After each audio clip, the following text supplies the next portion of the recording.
Premhid. Morning, Chair. Morning, Chair. Thank you. We are all ears.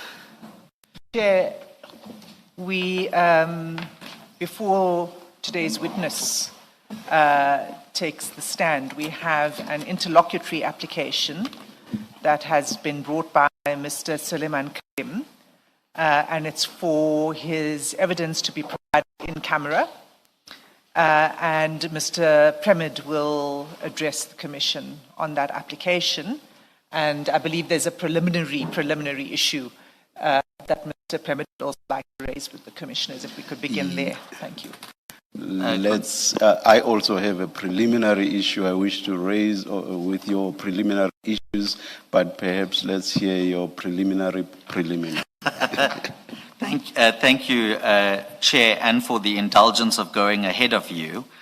My learned friend is correct. This is an application that my client's main evidence be given in camera. My concern at the moment is that even though the directive says that it will be given in an open session at the college, as we are here today, my concern is that if the in-camera application is argued in front of all and sundry, and I say that with all due respect, bearing in mind that there are cameras here at the moment, and I don't know whether there is a live stream or a live broadcast, I have to raise the possibility that the very argument of the in-camera application would render the application itself and any subsequent determination nugatory because of the consideration of it being in camera. And I must admit, when I read the original directive that said open session at the college, I assumed that that meant we would have an open session in the way that we are physically here, but that it would still be determined in camera pending whatever outcome is to be made, as opposed to how we had asked for the reasons canvassed in the in-camera application, that it be done virtually or at a different venue and so on. And so I just have to register my concern with all due respect that the very substance of the application we're going to debate, which will determine how my client gives evidence, is potentially going to be pointless by virtue of the fact that we may have a live proceeding or live television proceeding that goes out. And may I just say this, I can understand that if the Commission is ultimately against me on the in-camera application, that there can be publication of everything ex post facto, because in that instance there would have been a final substantive determination on whether it should be in camera or not be in camera.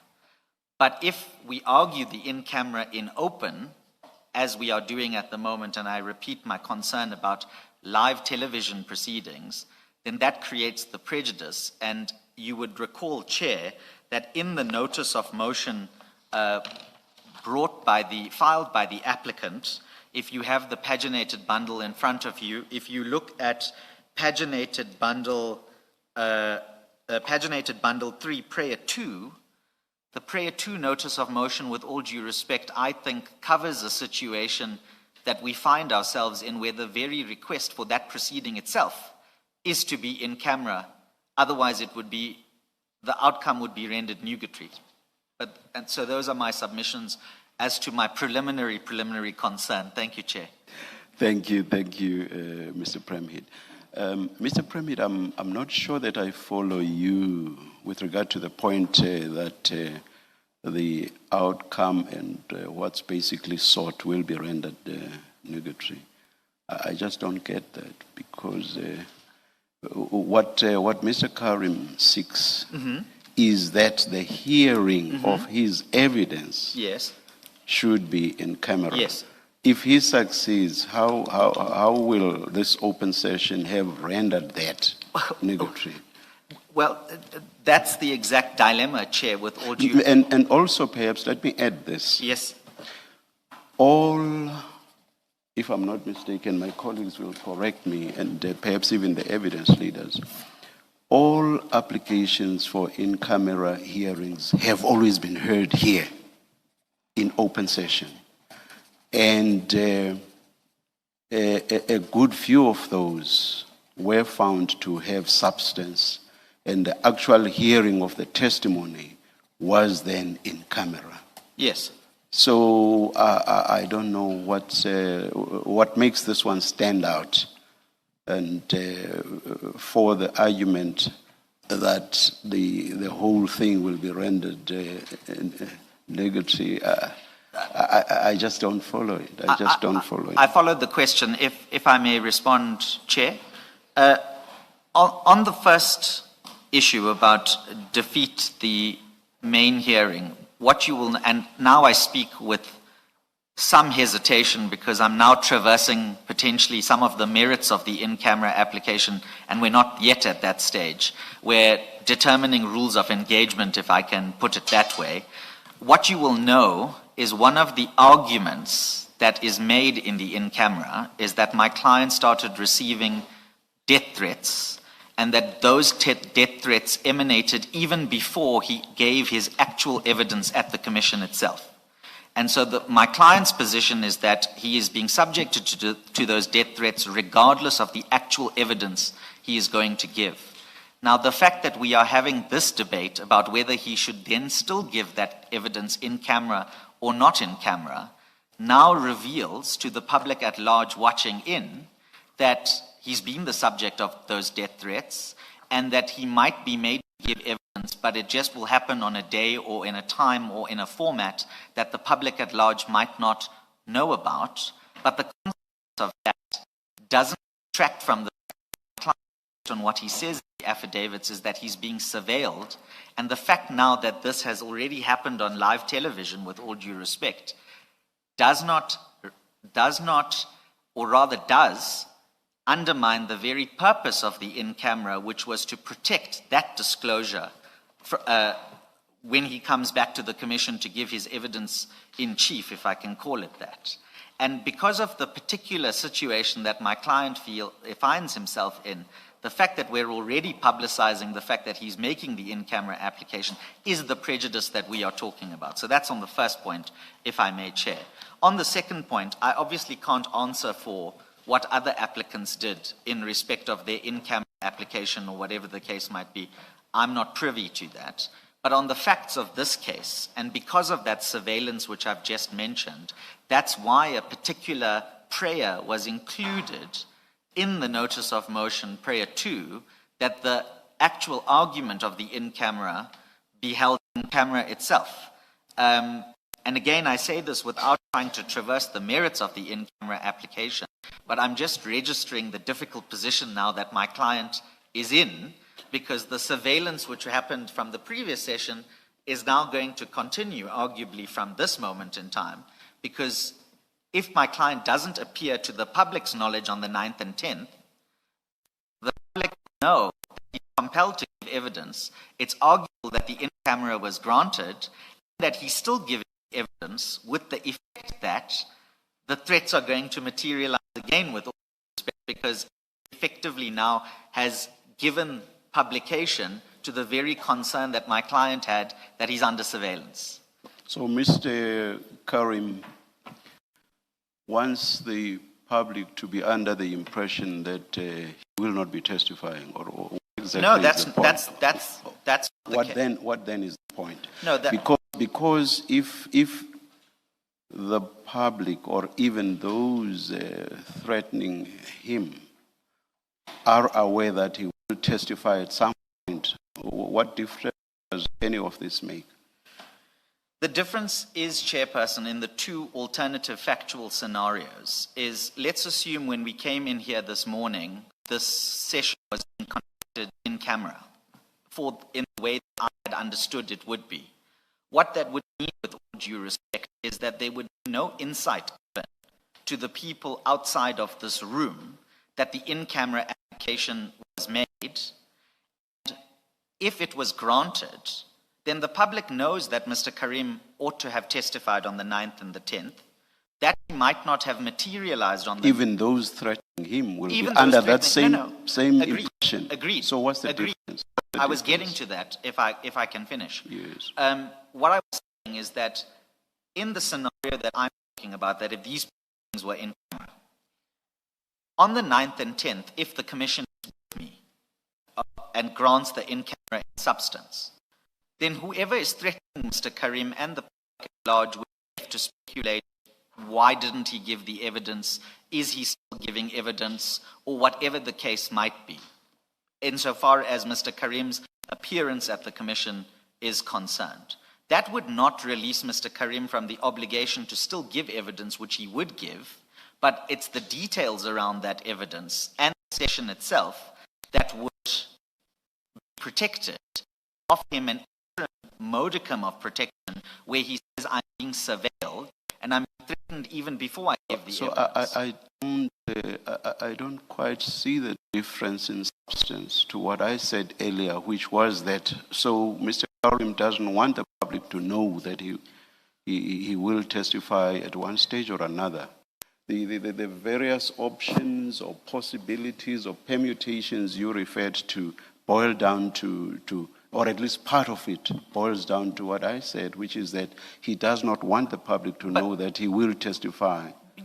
That's not because he has, the case he's pleaded in front of the Commission is not because he doesn't want the public to know, it's because of the threats that he's received. But part of what you said says exactly what I said. No, of the various permutations you gave, part of it says exactly what I said. I accept that, but Yes. we also have to accept that there will be parts of your report, for example, that might be subject to certain confidentiality regimes. There might be evidence that is in your final report that is subject to certain confidentiality regimes which the public at large would not know about. So it's not as though Mr. Carrim, with all due respect, is asking for something unique or specific to him that the Commission's rules itself does not contemplate. It's to, the Commission is being asked to strike the appropriate balancing act between making the witness testify, which Mr. Carrim accepts he has to testify, obviously, but at the same time protecting him or offering him a measure of protection that neutralizes or potentially neutralizes some of the threats that he is receiving. With all due respect, I haven't taken an instruction from my attorney at the moment, but just speaking frankly, if this live television camera is on at the moment and it's being broadcast to the public, then actually my application for an in-camera hearing is potentially rendered moot, because the same people who are threatening my client even before he comes and gives the substantive evidence now know what he's attempting to do. And so with all due respect, I don't even know if there's any point in proceeding with the in-camera application, although my attorney might kick me if I say I'm abandoning it, because of this exact prejudice which has now manifested. I've heard what you've said to me there, but I must obviously put my client's position regarding what is happening at the moment and how that potentially prejudices him in light of the relief that he sought under 4.2 of the Commission's rules.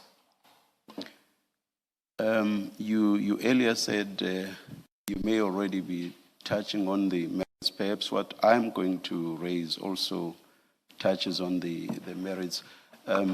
Is this a preliminary concern now, No, Chair? but no. Are we still on the preliminary? I'm still on your preliminary. Okay. Preliminary. Got you, yes, Chair. Got you, yes, Chair. Yes. How exactly, everything being conducted in the manner in which Mr. Carrim suggests, how will the evidence then be dealt with in practical terms afterwards? For example, you even referred to the final report treating the evidence in a particular manner and perhaps even the public not having access and so on. So I'm raising what I'm raising Yes. in the context of that submission. I accept that, yes. How will the Commission handle the evidence, assuming that the application is granted? Yes.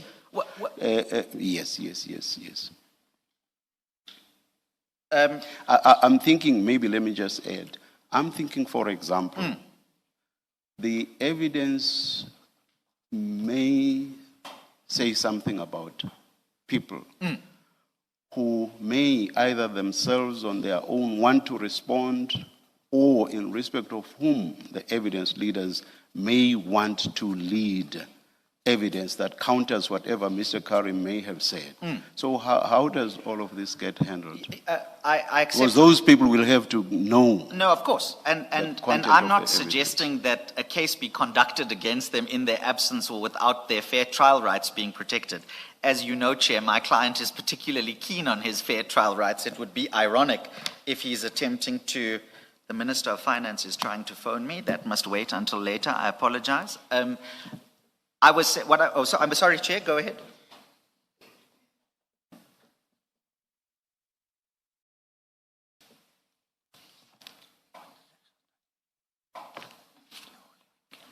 Yeah. Oh, sorry. Sorry, Chair, what I was going to say to you is that we obviously have no difficulty with whatever accommodation has to be made to facilitate the fair trial rights of any other witness who may be impacted by my client. But what we know, and that's foreshadowed with all due respect in Rules 4.2 and 4.3 of the Commission's rules.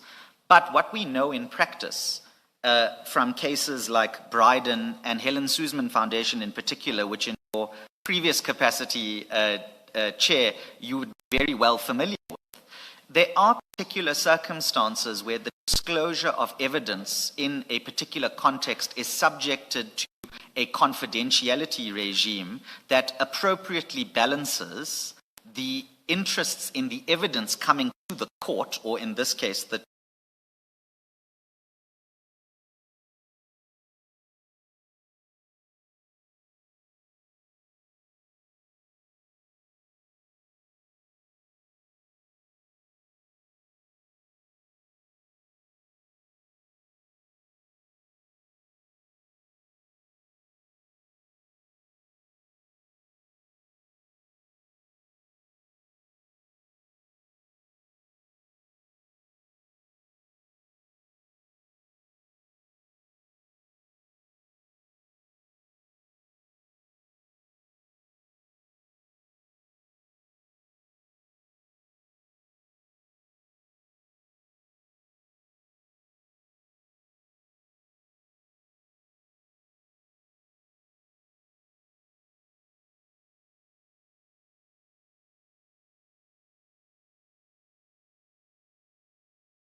the rules. Exactly.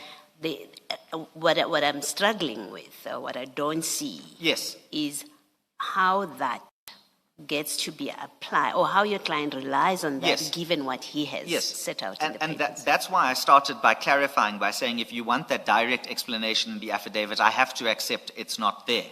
But why the Schedule A is attached to the notice of motion is because it's one of the prayers that are sought from the Commission applying the Commission and the chairperson applying his mind.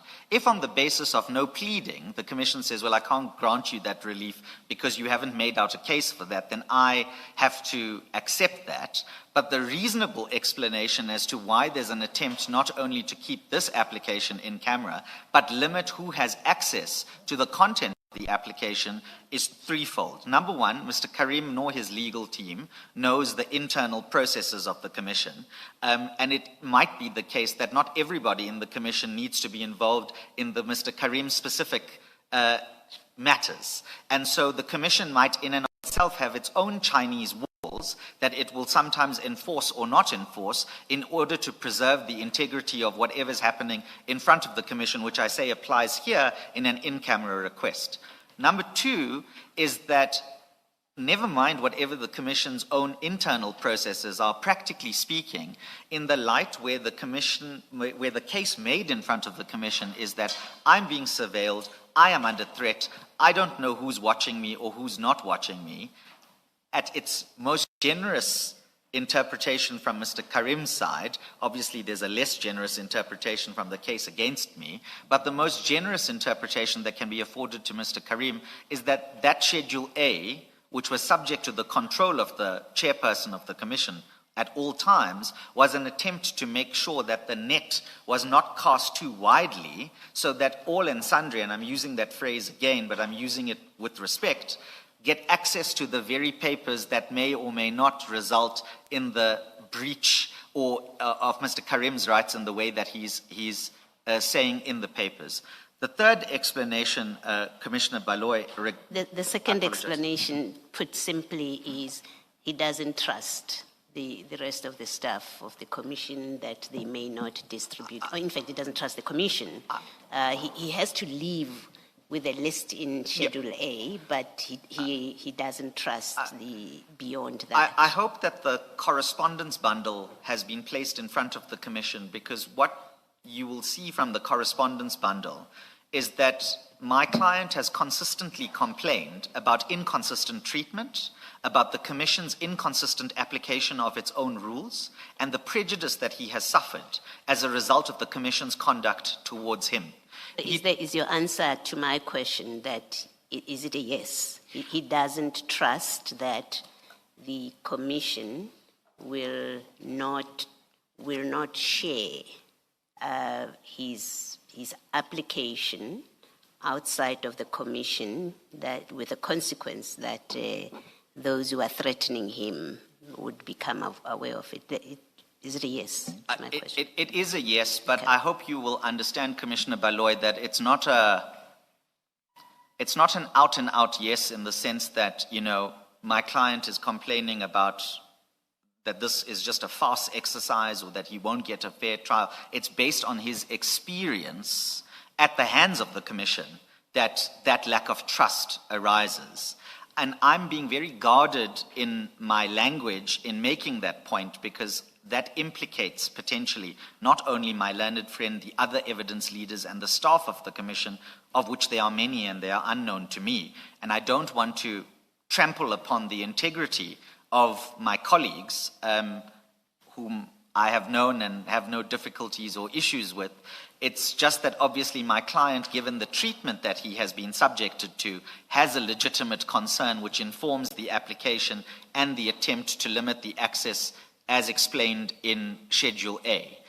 Just to be clear, that treatment that he's complaining about and on which he suggests he relies for seeking to limit who has access to his papers, does it include a disclosure of whatever he submitted to the Commission to the public? does it involve breaches of confidentiality? That's the substance. Well, it's difficult in the facts to answer that in circumstances where we only gave the statement yesterday. No, not yesterday, 2 days ago on the 4th at 9. The statement hasn't become public, which we're grateful for, but you'll remember that the only time we received the direction from the Commission that that statement was going to be kept confidential was when we received the directive, I think it's paragraph 6 or 7, that unequivocally states that whilst the in-camera is being fought over, the main statement will be subject to the in-camera treatment. So obviously, as a result of that directive, that remedies the concern of my client to some extent, as we sit here now, but it certainly animated my client's concerns prior to the handing down of that directive. I guess what I want to do, Mr. Premhid, or what I want to get out of you is it has to be clear that whatever your client's complaint is about the treatment he's received from the Commission, it does not include a complaint that the Commission has disclosed what he asked to be confidential matter. It has been disclosed to the public. I think it is important for our processes. Yes. That is clarified. That's not what you're complaining about. No, that's right. But if you have regard to the correspondence bundle, Commissioner Baloy, you will recall that that around the 28th of February, the Commission started making threats to my client that he was in breach of not filing the statement in terms of the 27th directive. But the Commission conveniently overlooked the fact that the disclosure or the submission of that statement was, in terms of the application that served in front of the Commission, to be pended until the in-camera was decided. And But Mr. Carrim can't make his own rules. No. There was, from where the Commission was sitting, there was no change to the directive that he should file his statement. No, I accept that. To characterize this as threats I accept is that. actually totally unacceptable, Mr. Premhid. With all due respect, Mr. Carrim cannot create his own rules. There was a directive that he should file his statement by a stated date. He could not, if there was no change to that direction, of his own motion, choose not to file. Just because he has said, by the way, I am not going to file because pending ABCD is not appropriate for me to file. He could not. No, absolutely. If, despite him having said so, the Commission did not change the deadline, it was not for him to choose by when he filed. But with all due respect, Chair, yes. But with all due respect, Chair, on the 18th of February, which is the date that the application was launched, the following was said in that covering letter. And this is why we're having a debate which is slightly removed from the facts, with all due respect. The request was made. I'm very sorry, I intervened. Oh, sorry, I apologize. May I continue? Intervened twice, my colleague was still asking you. Yes, please go on. May I respond to you, and then Commissioner Baloy, subject to the Chair's authority, of course, if you can re-put your question to me, because I'm now dealing with what the Chair says. I apologize for that. But Chair, it's very important because when the application was launched, what was explicitly raised with the Commission staff and the evidence leaders is a request that this entire application would be disposed of. This very in-camera application that we are asking for today would be disposed of by the 25th of February, which was before the statement was due, so that my client would know what his position was come the 27th regarding the filing of the statement and whether that was going to be in camera and then the hearing was going to be in camera or not in camera, because obviously the determination of the in camera might have also triggered my client's request to file a confidential affidavit with the Commission. And so on the 18th of February, my client doesn't only say, please bring this to the extremely urgent attention of the Chair so that a determination is made by the 25th before our statement is due. He says you can even dispose of this entire matter on the papers. We don't need an oral hearing because this is an extremely urgent matter. The issues are fairly narrow and we want an expeditious outcome so that we know what our client's position is. And with all due respect, what happens on the 18th of February from the Commission, we get a one-line email saying, we confirm that same is in reference to the application, will be relayed to the Secretary and the evidence leader shortly, and we will revert with formal instructions in due course. Nothing is heard from the Commission from the 18th, 19th, 20th, 21st, 22nd, 5 days. And now you must remember, of course, that the statement deadline is coming nearer and nearer. And what we then do on the 23rd is we write to the Commission on the 23rd to say, please can you advise us what the delay is, because our statement deadline is approaching. We might be wrong in the way that the chairperson puts it to me, that it's not for Mr. Carrim to determine, but we need some clarity from the Commission, the chair in particular, as to what the next steps are here. And so, with all due respect, Chair, when I talk about these threats emanating, it's not as though my client had, by the time his statement fallen due, not only launched an application where formal relief was sought in respect of the delivery of that statement, correspondence was repeatedly sent to the Commission staff and the attorneys asking that this matter be dealt with extremely urgently and in an expedited fashion. And my client also waived with respect the very right to a hearing that we are having here, because he wanted to know what his position was by the 25th so as to what to do on the 27th.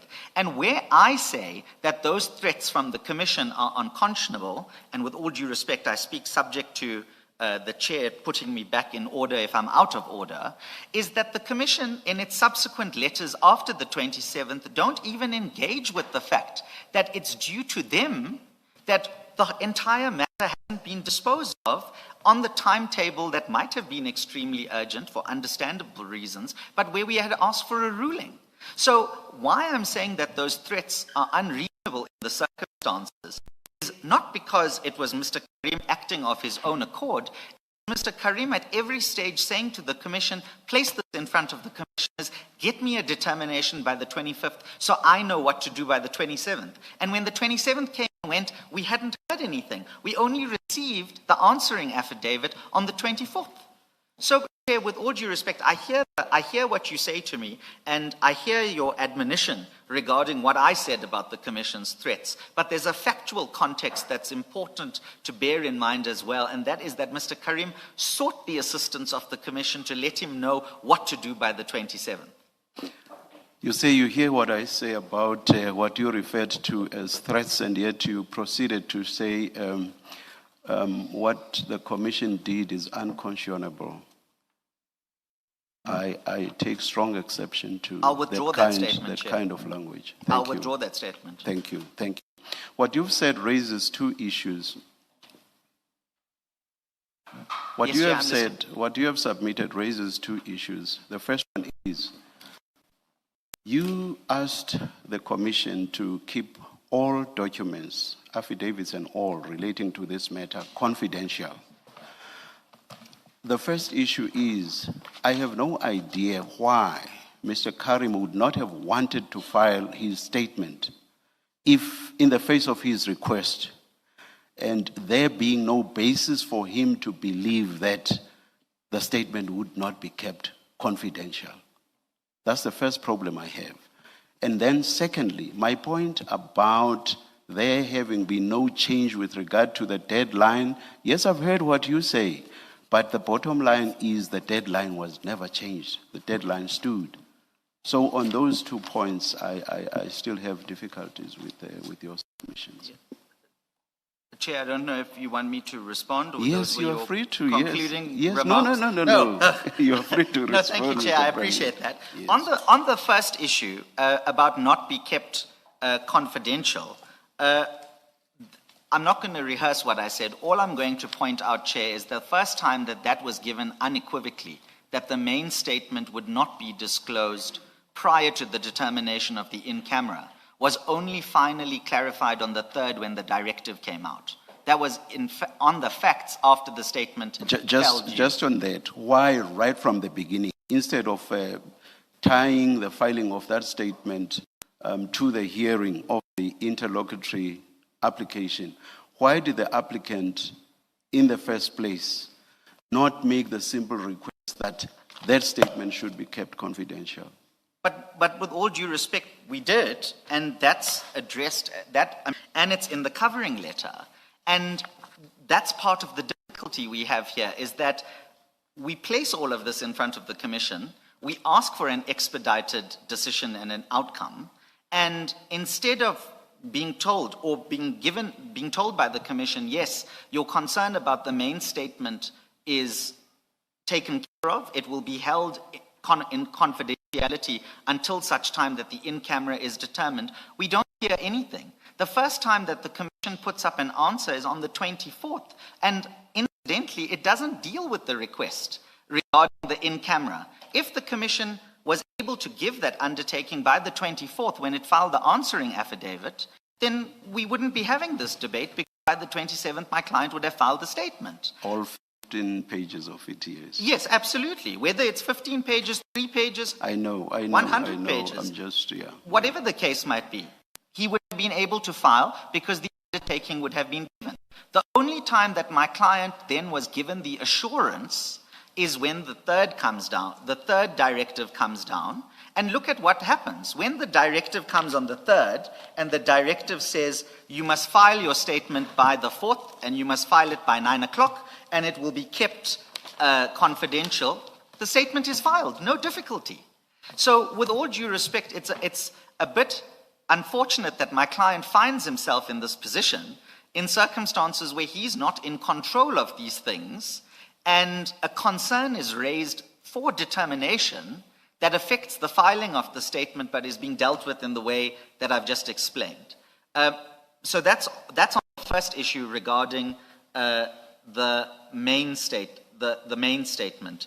The second issue, Chair, which I've now forgotten because I've written a note here that says deadline, but I have no idea what that means. I think I've forgotten also, but probably... As long as you forgot, Chair, that's fine. That's okay for me. Probably it was that, but the bottom line is that the deadline was never changed. Yes. Whatever may have been going on in Mr. Carrim's mind, the bottom line is that the deadline was never changed. But that's it. But you see, that's, with all due respect, it's that catch-22 dilemma that my client is caught in. Do you know what judges usually say? They say that when counsel says, with all due respect, deep down inside they're saying, what the hell? Chair, I've never been accused of using such soft language in my entire life, so I'll take that. I'll take that. Mr. Carrim, you wanted me to reformulate my question, to re-put it to you. I thought you had answered my question, but then you went on to muddy it with the threats and the filing of the statement, and all of that was said about it. But I had, the first part of your response was, you are not saying that there's been a disclosure of information submitted to the Commission by Mr. Carrim, which he had marked to be confidential. You are not saying the Commission has landed that kind of material in the public domain. Yes, we're not saying that. Yeah, that's what I wanted to clarify with you. And then my next question, which I may well now ask, it's now out through you, right, in the engagement with the chair, why you want this application to be in camera.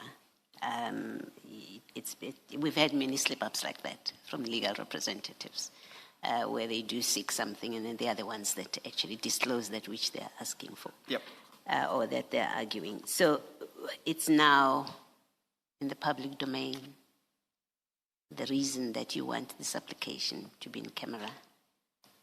Is there still hasn't the issue become moot? At least this first part. Hasn't the issue become moot, and we should just go ahead and hear that part of the application?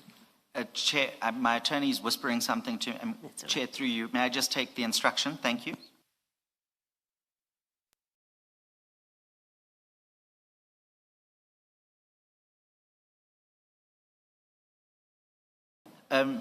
Thank you. Commissioner Baloy, before I forget your second question again, I'll still go back to the chair, but in response to you, Commissioner Baloy, yes, That's exactly why when I started, I said I have to place my concern on record that if we have this debate in the manner that it's happening, the very purpose of the in-camera would be rendered futile. And so when I started my remarks, that's why I needed to record that, because I was caught in a catch-22. Either I sit here silently and look at the three of you, and the three of you look at me, and I don't say anything, or I have to address what I need to address, but my claim for confidentiality and in camera is then materially prejudiced by that. And it's that very conduct, with due respect, that I'm saying has caused the prejudice that my client complains about in the affidavit itself. I mean, it's that famous Sutherland judgment, BDFM versus SAA, that once confidentiality is lost, it's difficult to get it back. And that's the exact position my client finds himself in. So I accept that it might have been through my own doing, but it was under the cover of recording the concern I had regarding the futility of us proceeding then in the way that we had. I guess it may become necessary for us for completeness, to pronounce on your argument for confidentiality. It may well be, without changing anything, because as you seem to agree, the issue has become moot. We might as well go ahead with this application, but then the chair may have to pronounce on this claim for confidentiality, whether there was a case for it in the first place. Yes, may I say, Commissioner Baloy, it's like one of those interlocutory disputes that arise in a main proceeding where the determination of the interlocutory then has the unforeseen consequences that it has. And given that as we walked in, we were then subject to live television cameras, that's the catch-22 that I was caught in, but also that my client was caught in. So even though the application is theoretically still in front of you, because as the chair reminds me, we're still only dealing with the preliminary point, I accept the consequences of the arguments that we've just had and we've just made. May I just go back, Chair? The second point that you had made, which we had both conveniently forgotten, but then unfortunately you remembered, about the deadline. I hear everything that the chair says. I would only ask that the chair bear in mind that there was a request for a ruling before that deadline came and went, so that my client would know what to do in circumstances where he says, I'm asserting a right of confidentiality. If I give my statement, that will render my asserted right of confidentiality nugatory. And on the other hand, if I don't give the Commission what they want, I am then liable to coercive force by the Commission in the enforcement of its rules. So yes, the deadline is what it was, but it's not without the prior context of, please tell me what to do before that deadline comes so I know what my position is. Thank you, Chair. May I just check if there's... Oh, I apologize, Commissioner Khumalo. Mr. Premhid, you could have just said, here is my statement, it's ready, please treat it confidentially. There was no need for all that drama. You wanted to consult with your attorney, and then we will ask our questions after, so... Yeah.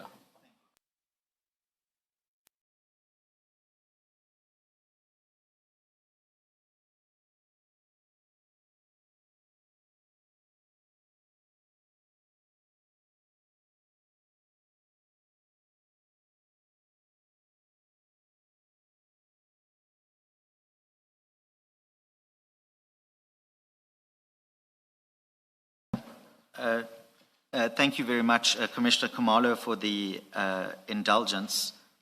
We're ready to I don't proceed. want us to debate the point I made, because I think the preliminary point has become, I think you should just leave that prayer. Prayer 2 must just be abandoned. And when you deal with prayer 3 and 4, I will tell you what my concern is. Before the merits, may I? Did I get the impression that, but for our engagement, you were done with your submissions, Mr. Premhid?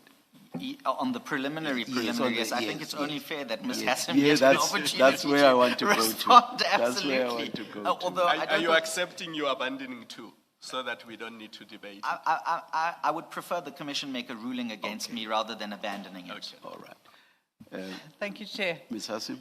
Thank you, Chair. I mean, in the light of the questions that came from the Commission, I can be brief just on the preliminary point. I think we should probably just get straight to the merits because, as Commissioner Baloy says, this issue of the preliminary point has become academic.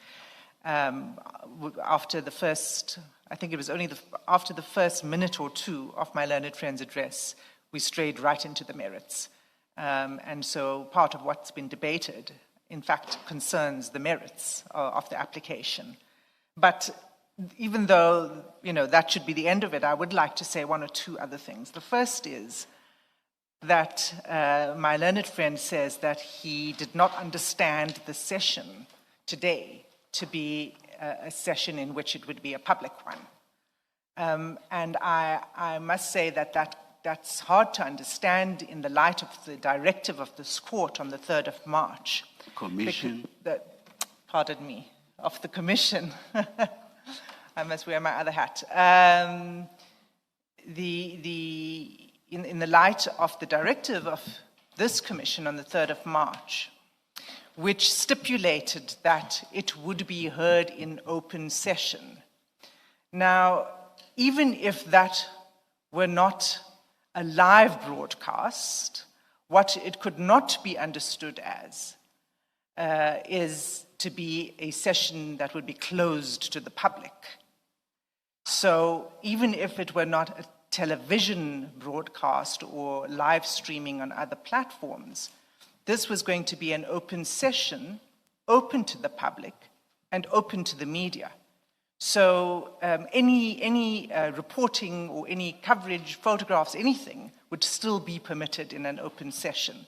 So it doesn't aid my learned friend to say that, understanding of what an open session was that it would be somehow closed and that it would only be perhaps the legal representatives and the commissioners. On the statement, let me say, the statement, it's always been the practice of the Commission, and there's never been a breach of confidentiality thus far, not in relation to this witness or in relation to any other witness on the side of the Commission staff or evidence leaders. So that is not something that ought to have given rise to some suspicion. But on that, I can imagine that Mr. Premhid will probably say neither he, his instructing attorney, nor Mr. Carrim knew that procedure. That was, and let me say that there has been some clarification in that regard, that statements that are given, the practice is witnesses provide statements to the Commission before they appear before the Commission to provide their oral evidence. It's only once the witness testifies that the statement becomes public. So it would only be on the determination of this application, which would then determine what kind of procedure follows next, that the statement would become public. That's the second thing. The third thing I want to say is that in relation to the perceived threats of the breach of the ruling of this Commission, it is important that witnesses understand, and the legal representatives, what the requirements are of the Commission and the status of rulings that are given by the Commission. So it wasn't in the nature of a threat. It was in order to advise the witness that you now are in breach of the ruling of the Commission, and it's important, and a duty, I would add, of the evidence leaders to protect the processes and the integrity of the processes of the Commission. So a ruling that says that the statement is to be provided on a certain date is that. It cannot be amended without the Chair's reconsideration of the ruling, which would require an application, and there was none such application in that regard. And finally, on the statement, it really wasn't tied to the determination. It wasn't conditional on the outcome of the in-camera application, right? Because the statement is for the purposes of providing evidence to the Commission. So I just wanted to make those remarks with regard to the statement to clarify that. But I've also said what I've had to say about the ruling on the 3rd of March, that this was to be an open session. For me, that's where this preliminary debate would end. And so, and then given that the ship has sailed, we should probably proceed into the merits of the application. Thank you, Chair. Thank you, Ms. Hassim. Mr. Premhid, one last. Yes.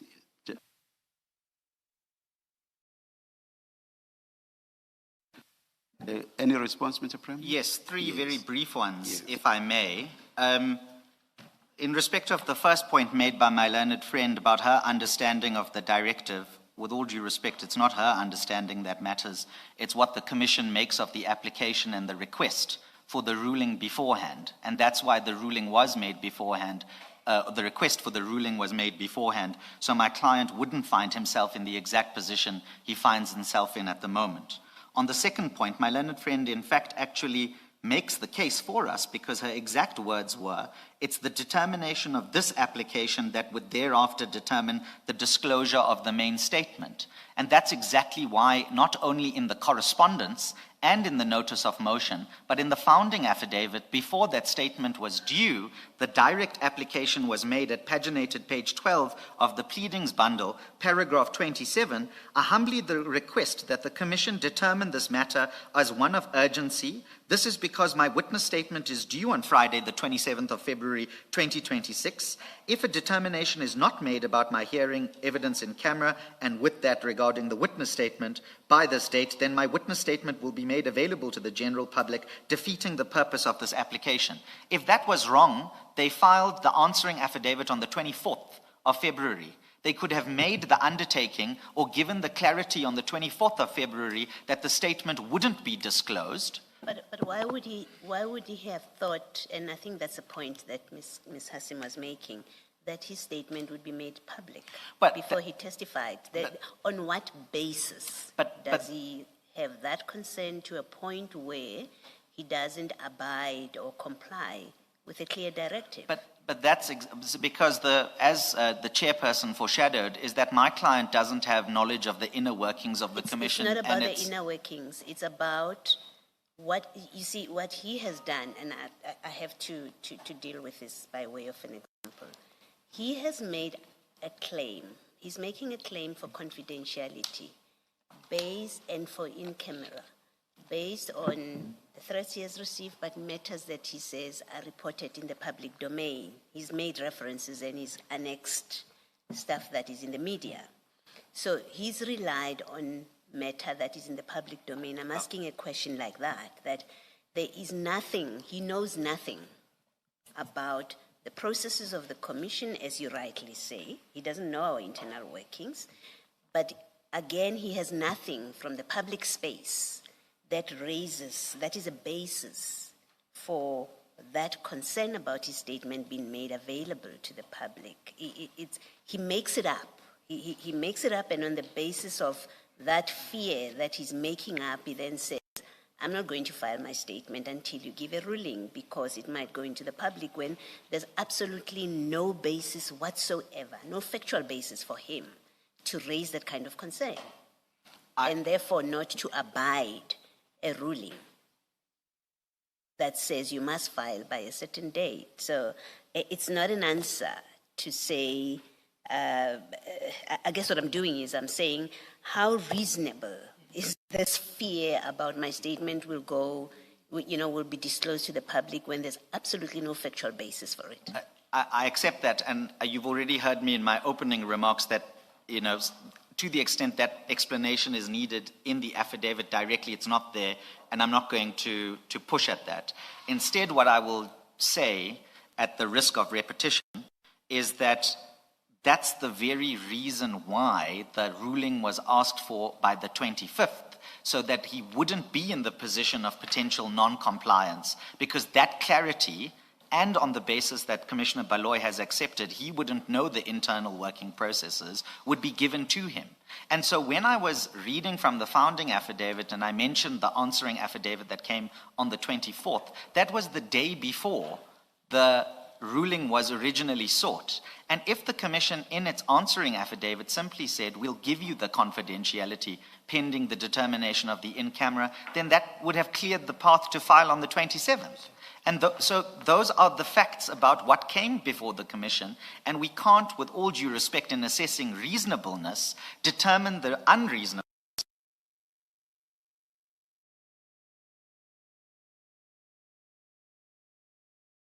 One thing, Commissioner Baloy, and then I must make my third concluding remark in response to my learned friend, Ms. Hassan. On my client doesn't rely on threats in the public domain. My client relies, and that's what I understood Commissioner Baloy to have said about things in the public domain. If I misunderstood that. Yeah, no, you misunderstood me. Okay. Yes, I wasn't saying he relies on threats in the public, made to him in the public domain. Then, I was saying there is nothing in the public domain that finds the breach. Founds, yes, yeah, absolutely. yes. That's Now, the point. then we're ad idem. Then I don't have to say anything further. I understand what you were saying, Commissioner Baloy. Thank you. And then, lastly, in respect of the issue of the threats, I think it's also just important to say it out loud and on the record that 2 witnesses that have come before this commission have been killed. One allegedly killed themselves by means of suicide, but did so after there was an attempt on their lives, and the other was apparently killed potentially or allegedly in relation to what they may not or may not have done here. And all I would say in conclusion, in reminding the Commission of that, is that your job and mandate is about serious issues that go to the heart of the criminal justice system and potential abuse of political connections, criminal connections, and political power, which threatens a huge many deal of interests of people. And where witnesses are dying after coming to the Commission and giving evidence, it's surely not unreasonable in those circumstances that my client uses whatever procedural remedies are available to him to try and get relief from this Commission to protect him in some way to make sure he's not subject to the same kind of treatment which is evidenced in his founding affidavit.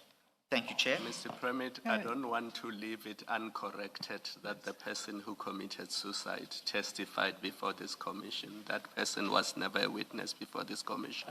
I apologize. So I don't want it to be left that way in the public. I apologize. Because factually, I spoke then subject to being told the incorrect thing. I apologize then. And I withdraw that to the extent I need to. That actually deals with part of my preliminary point. Ms. Premhid, you're going to go into the merits, and maybe just you'll deal with this in the merits. I don't want you to deal with it now, so I can either, in advance of you arguing it, just tell you what my concern is, and then you will deal with it when you argue, and then we can raise questions as you go along. If you look at prayer 3 and 4 of your notice of motion,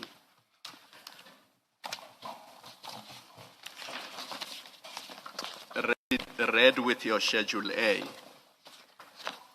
the effect of it is that the Commission's investigation team must not have access to these documents. The Commission's head of security must not hear this evidence, must not have access to these documents. Now, that is problematic because that is the work of the Commission. There is no way you can have a prayer. And our researchers, there's no way you can have a prayer that says the very evidence that's going to be led, your investigator must not hear or know about it. Because their job is to investigate everything that is presented and provide the Commission with facts. So the prayers are problematic, and I will just give you an example with prayer 3. We have, for example, a Mr. Brown Mkhwanazi still coming to finish his evidence. If your client, either in his statement or in his evidence, says something that implicates Mr. Mkhwanazi, or that Mr. Mkhwanazi would like to respond to, Mr. Mkhwanazi and his representatives must have access to that in the same way that your client had access to the evidence of Mr. Mkhwanazi. And you would have said it's prejudicial to your client if they were not given the evidence and the statement. So it has to work both ways. If your client mentions any person and gives evidence against them, they would be entitled to that. So you cannot have a situation where all papers exchanged in relation to your client's evidence are not disclosed. It cannot just be this open-ended. And then you've had me on the commission staff, especially, I mean, on matters of security, for example. The commission's head of security, and I won't go into detail because those are sensitive matters. And internal processes which we're not aware of, absolutely. To assess what security arrangements Sure. have to be made, he needs to have access to all of this. So you cannot say he must not have access, because how else does he do his job? Do you follow me? Yeah, no, I do. Yeah. Chair, I'm sorry, Commissioner Khumalo said that that's for when you address the merits, and that think about it and deal with it when you address the merits. I think we've reached do you were to... that's why I was looking to you to give me direction whether it's now time to address the merits or not. No. Let's adjourn for 5 or so minutes, give or take. We'll indicate when we are ready. So we are not strictly saying 5 minutes. It may be more. Let's adjourn. Thank you.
My direction is to refuse that the application, main application, be heard in camera.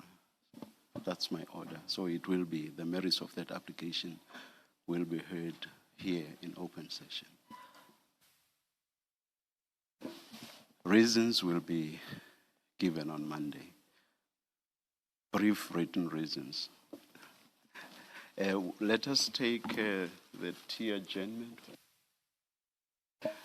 We'll resume at 11:05. Let's adjourn. Chair.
let's lay down some ground rules.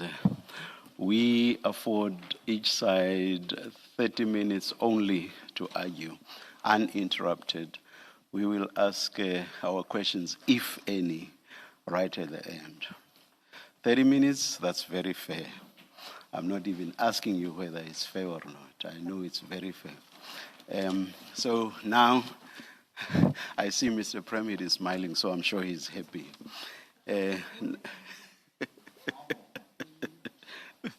Now to my preliminary issue before Mr. Premhid's argument starts. I want to raise concerns about some of Mr. Carrim's language in his affidavits. We do have thick skins, but if we must call something to order, I think we should. Subject to cogent explanations being given, I find some of the language gratuitous and at times both gratuitous and sensationalist. Let us look at paragraph 9.1 of the supplementary affidavit at page 54. There, Mr. Carrim says, I'm reading the last 4 lines, part of the 4th, paragraph 9.1, I said, yes. Open quote, it would be concerning in the extreme if it were willing, that is the commission, to gamble with my life or my family's life to see whether the commission's, underline this, kill rate would result in a, again, underline, hat trick, close quote. I read this to mean that the commission has killed, underline the commission, has killed 2 people, and that Mr. Carrim will be the 3rd person it kills if the commission does not grant his application. That is how I read what I've just quoted. Now, Mr. Premhid, what evidence does Mr. Carrim have that the commission has killed 2 people?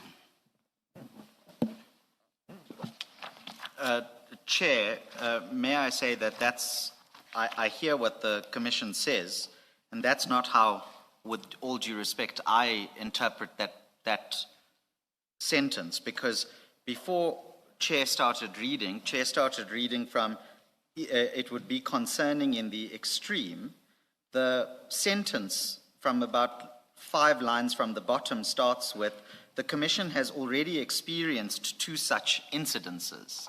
So with all due respect, when it's spoken about the commissions, and I say 2 such incidences, taking the correction that Commissioner Khumalo has made already, I'm just reading out what's there. So how I read it is not that the commission killed anybody, but that the commission has experienced, in Mr. Carrim's version, subject to the correction, that 2 witnesses that came before it were killed, and that he's saying that the commission's kill rate in the sense of the number of witnesses that they've experienced having been killed would result in a hat trick, and that he doesn't want to wait and see that happening. But that said, I take the admonition in the way that it is presented, and all I can do is apologize to the commission if that indeed caused the offences both being gratuitous and sensationalist. Thank you for the withdrawal and also the apology. Right at the end, in my notes on engaging with you, I was actually going to call for an apology for this. But let me conclude the debate on this aspect, subject to whatever response you may have, by saying that, yes, earlier, as you indicate, there is reference to incidents. But commission's kill rate, that cannot mean anything other than that is the rate at which the commission is killing. The commission's kill rate. You cannot, I just do not see how one can seek to change that. And that kill rate, or the rate at which the commission is killing, is going to result in a hat trick. That is Mr. Carrim being the third person the commission kills. That is my reading of this, and I found it quite offensive, but you've apologized. It is the commission's kill rate. It's nobody else's kill rate. It is the commission's kill rate. Chair, without repeating myself on the apology and the withdrawal, I would just say that I respectfully disagree with you, because I think that's a very narrow reading of that phrase in isolation, not only from the rest of the sentence, but also the founding affidavit. So if the commission can look at paginated page 11 of that same bundle, please, in the founding affidavit at paragraph 18, at the top of the page, I'm reading... Page 11. Paginated page 11, yes please, Chair, 1-1. On my side, it's paragraph 18 at the top in the founding affidavit. I don't know if it's the same on the commission side. I'm getting indications it is. He explains what he talks about, where he says one of the witnesses that appeared before the commission was killed, and there was an attempted assassination on another witness who shortly took his own life. And he goes on to say, I am compelled to take these threats seriously. With all due respect, even if the commission and if the chair interprets that phrase to mean what the chair says it does, why I disagree is because at no stage has Mr. Carrim ever used words to that effect to say it's the commission who's doing the killing. It's the commission's kill rate in the way in which the chair is putting it to me, as opposed to what we are saying, or what rather the witness is saying, regarding the experiences of what has happened. But I understand that the chair has a different interpretation. I just don't see how paragraph 18 assists you, because it just refers to killings. Those may well be the killings of the commission, hence the commission's kill rate. But anyway, so I don't see how paragraph 18 assists you at all. Well, perhaps we should not waste any. No, I was going to say, I think that's where we part company, Chair. Yes, but I must reiterate for the record both my apology and the withdrawal there. Thank you. On that interpretation that is put to me. Thank you. Then let's go to the answering affidavit at page 45.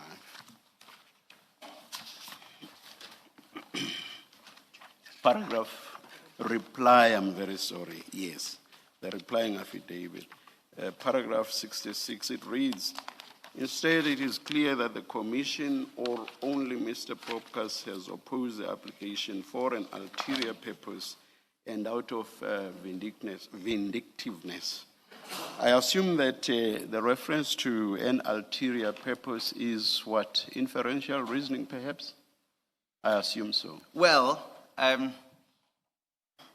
I'm in front of you, so I will bear responsibility for this replying affidavit, and I'll answer you. Actually, before you apologize and review, one of the things I had noted down here with regard to what we've dealt with already was who settled this affidavit.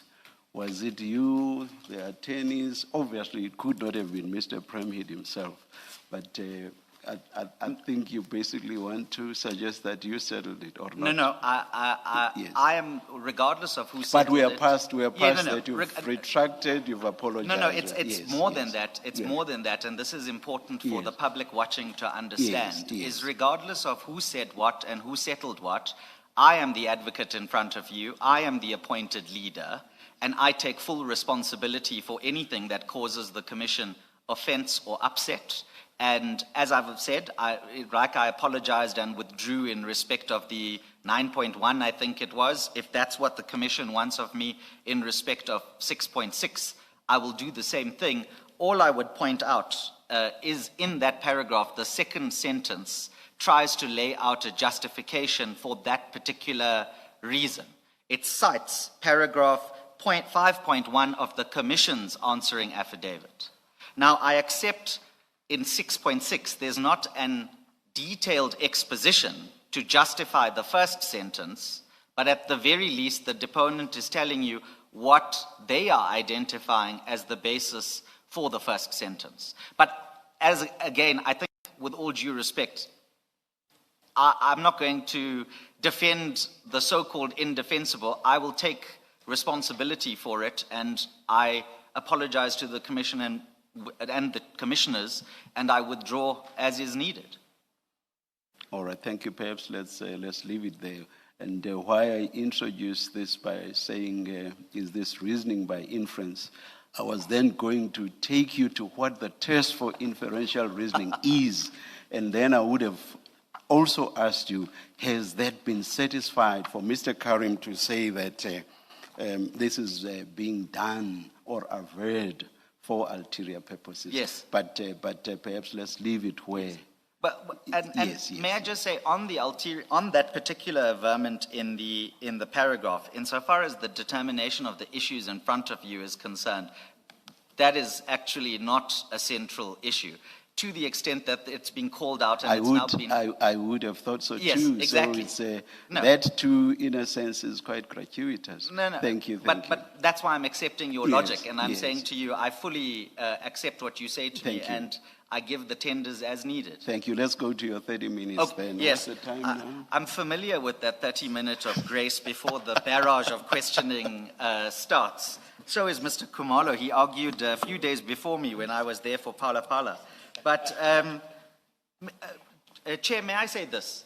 I think that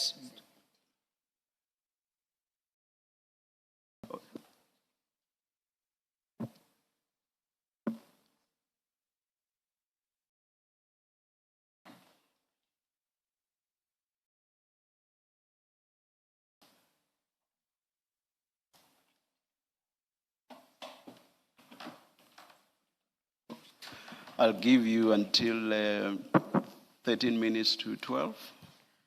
You may start. Chair, I was going to say that in light of what has occurred for most of the morning, we had prepared a note on argument, which I was going to have regard to, but I think that has largely been overtaken. Instead, I intended to structure my submissions to you in the following ways, if I may. I'm going to deal with 4 topics very briefly. Firstly, is I'm going to address why we're here. Secondly, I'm going to address the questions put to me by Commissioner Khumalo. Thirdly, I'm going to refer you to some cases on what I think are trite propositions in scenarios like this. And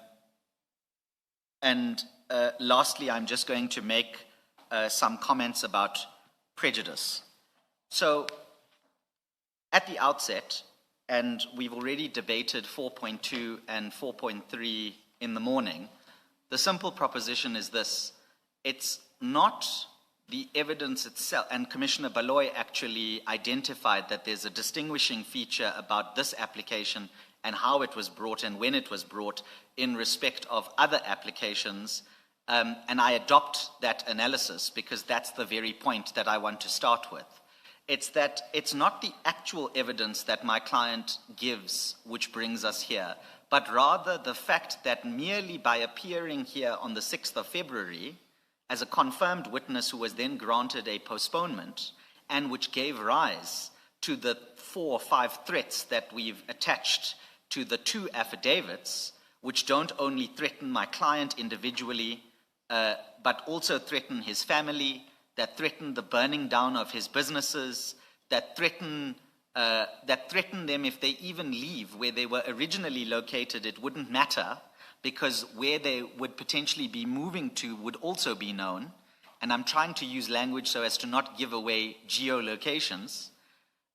Those are the serious threats that bring us here. So the reason for the in-camera then is, and I say this with all due respect, the reason for the in-camera is the threat to the life of the witness, his family, his businesses, and his economic interests. And that is not contingent on our reading of the rules of the actual evidence to be given in chief by that witness themselves, because nothing in the rules makes the application for an in-camera hearing contingent on that evidence in and of itself. I'm willing to accept for the sake of debate that it might be a factor that the Commission takes into consideration in deciding whether or not there should be an in-camera hearing or there shouldn't be an in-camera hearing. But what I will say in that regard is that that factor is but one factor in the basket of factors. And what else is in those basket of factors, in other words, in addition to the evidence that he's going to give, is the existence of those threats, the way in which he has treated it seriously, and reported it to the police because of the seriousness involved. And I must say this, the Commission, in response via the answering affidavit, starts out the answering affidavit with saying, I have some sympathy for Mr. Carrim, but, and then goes on to say why the in-camera should be refused. And with all due respect, those reasons as to why it should be refused are reasons that we, in fact, rely upon in order to justify the in-camera. So those reasons that are relied upon by the Commission are inter alia the following. The first thing the Commission says is that the applicant has already been the subject of national media coverage, that his identity, appearance, and scheduled testimony are already in the public domain, and therefore the consequence of that public knowledge is that, well, an in-camera hearing is going to be pointless because everybody knows. But the truth of the matter is that if the in-camera relief is granted, then everybody will not know. Yes, they would have known what the arrangement was for Mr. Carrim to give testimony in an open session was, but they won't know what actually occurred thereafter if he doesn't give testimony in the way, in an alternative way, if the in-camera application is granted. So, with all due respect, the Commission's position that this has already been in the public eye is the very reason that we come to the Commission, because you will know we say that these threats have started emerging even before he's given the evidence. So it means that the people who are threatening my client don't know what he's going to say. But they are so aggrieved potentially by whatever it is he's going to say, that they're already making the initiative to threaten him, his family, his businesses, and his employees, as well as his economic interests in the way that it does. The second thing that the Commission says is that, and it's a line of argument that is rooted in open justice principles, and indeed in the morning, I think it was potentially the Chair and Commissioner Baloy who put it to me when they said, I thought, or used words to the effect that I thought he would want to come and give this evidence in open so that that everybody knows what's going on. But with all due respect, that argument again makes the case that we are applying for, and that is that this publicity, without the threateners even knowing what it is he has to say, are already threatening him.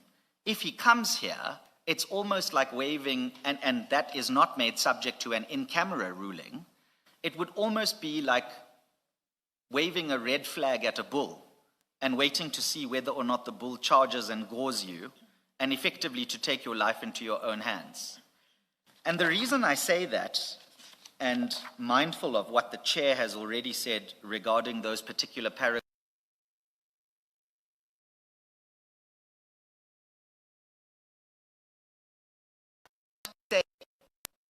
fictitious, these are non-credible, are made up. They seem to accept, at least at the surface level, that these threats are real. And so the question then becomes for the Commission, bearing in mind, and the Commission and the Commissioners, bearing in mind that you have an applicant in front of you who says, I am scared, I am fearful.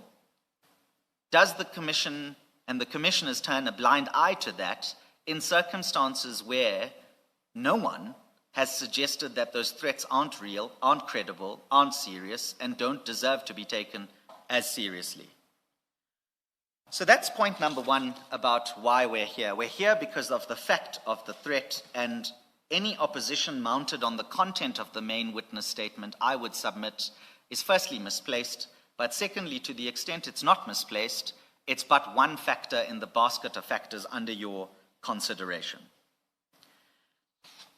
The second topic I want to talk to is the question put to me by Commissioner Khumalo.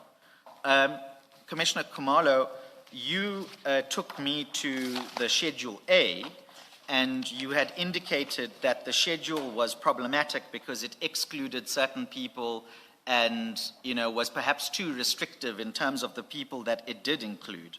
And you mentioned particular individuals like the head of the security, the investigation team, the researchers, and all these categories of people.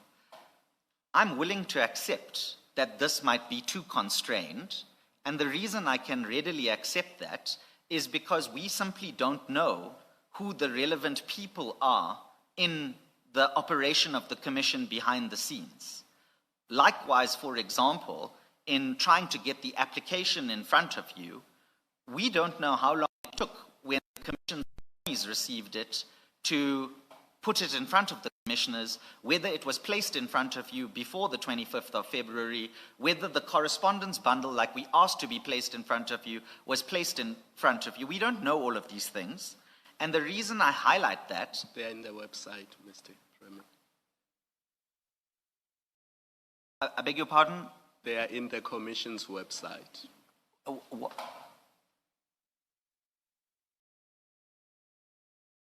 Please continue, Mr. President. Be that as it may, it can be on the Commission's website, it can be stapled outside the Commission's premises.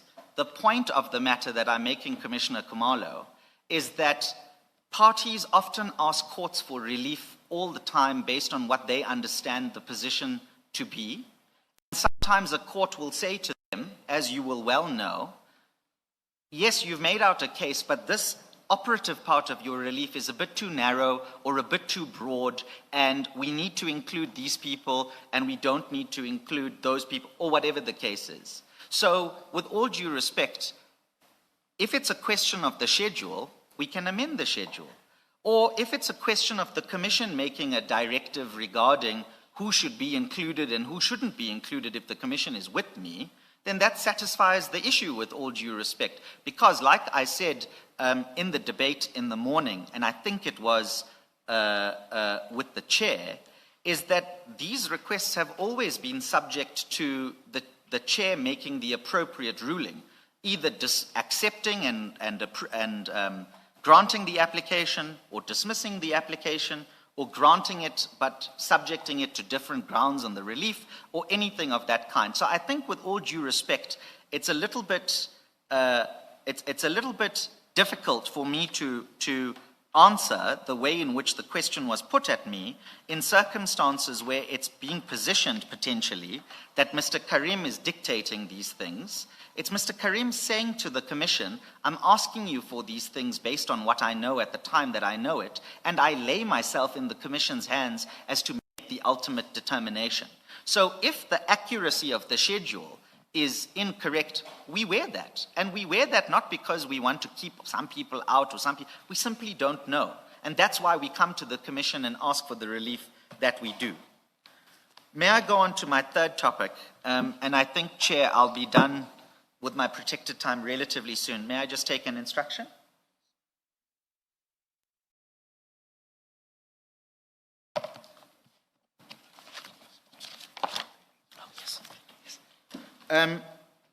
Yes, and I'm just being pointed out that the particular paragraphs that Commissioner Khumalo had difficulty with was 3 and 4. I think what I've just addressed is the difficulty with paragraph 4. Regarding the difficulty with paragraph 3, I just would point out that it's not the main statement that was subject to the in-camera, it's the in connection therewith defined as being in the in-camera application. And even if the drafting is not clear enough to make that clear, let me make this clear now on the record, that must obviously be the case, because if the in-camera application that we're arguing now is unsuccessful, then the normal rules apply. But if the in-camera application that we are arguing now is successful, that would be subject to whatever the Commission and the Chair ultimately grants as the relief. And again, I understand that the concern against me might be what it is. I don't think that the idea has ever been that the main statement must be kept away from the relevant Commission staff. It must be kept away from it being an open publication, or as effective as an open publication, content in camera. And in regard to the Brown-Mkhwanazi example that Commissioner Khumalo raised, apart from saying that I don't know whether Mr. Mkhwanazi applied for an in-camera hearing or an in-camera hearing and how that would impact fair trial rights, like I said in the morning, part of the Commission's imposition of an in-camera regime would make accommodations, as it must, for these kinds of issues to be ironed out. So that, like we know, for example, in high court proceedings and in all court proceedings, where there is a confidential affidavit filed, sometimes what the court says is it seals that part of the record, and the parties are given a full opportunity to engage each other on the contents of that confidential affidavit. It's just that those exchanges of affidavits are subject to a confidentiality regime. And we don't ask for anything more than that. And in fact, we ask the Commission, if such an in-camera regime is going to be upheld in these circumstances, that that's the kind of consideration that is applied. May I say then, on the third topic that I had, which was about the cases that I wanted to deal with, I think these are fairly trite propositions that I'm making from the cases that I've cited. I've given my learned friend notice of those cases and the paragraphs that I'm going to rely on. So I'm not going to ambush her very deliberately. But my learned friend raises her eyebrows at me. But these cases, we say, put forward two propositions. The one proposition is that the state has a positive duty towards citizens to protect them where there is a concern about their rights. That is derived from cases like Carmichael, I apologize, I always say Carmichael, Carmichael, at paragraphs 44 and 45, and the court will be familiar with Carmichael. And then the other case that we rely upon is the SCA case of Van Devenboden, which the commissioners will also be familiar with, and the paragraphs there are 20, 21, and 22. Now, why that's relevant, of course, is because we say that on the facts of this case, there is a threat to the right to life, security, integrity, family, commercial interests of the witness. This is a body that exercises public power in the name of the state, and so this commission is caught by the same obligations that the state has to make sure that where issues of safety are raised, that it properly applies its mind and discharges its power in accordance with that. The other two cases, sorry, I said 4 cases, there's 6 in total, and I'll come to the other 2 shortly.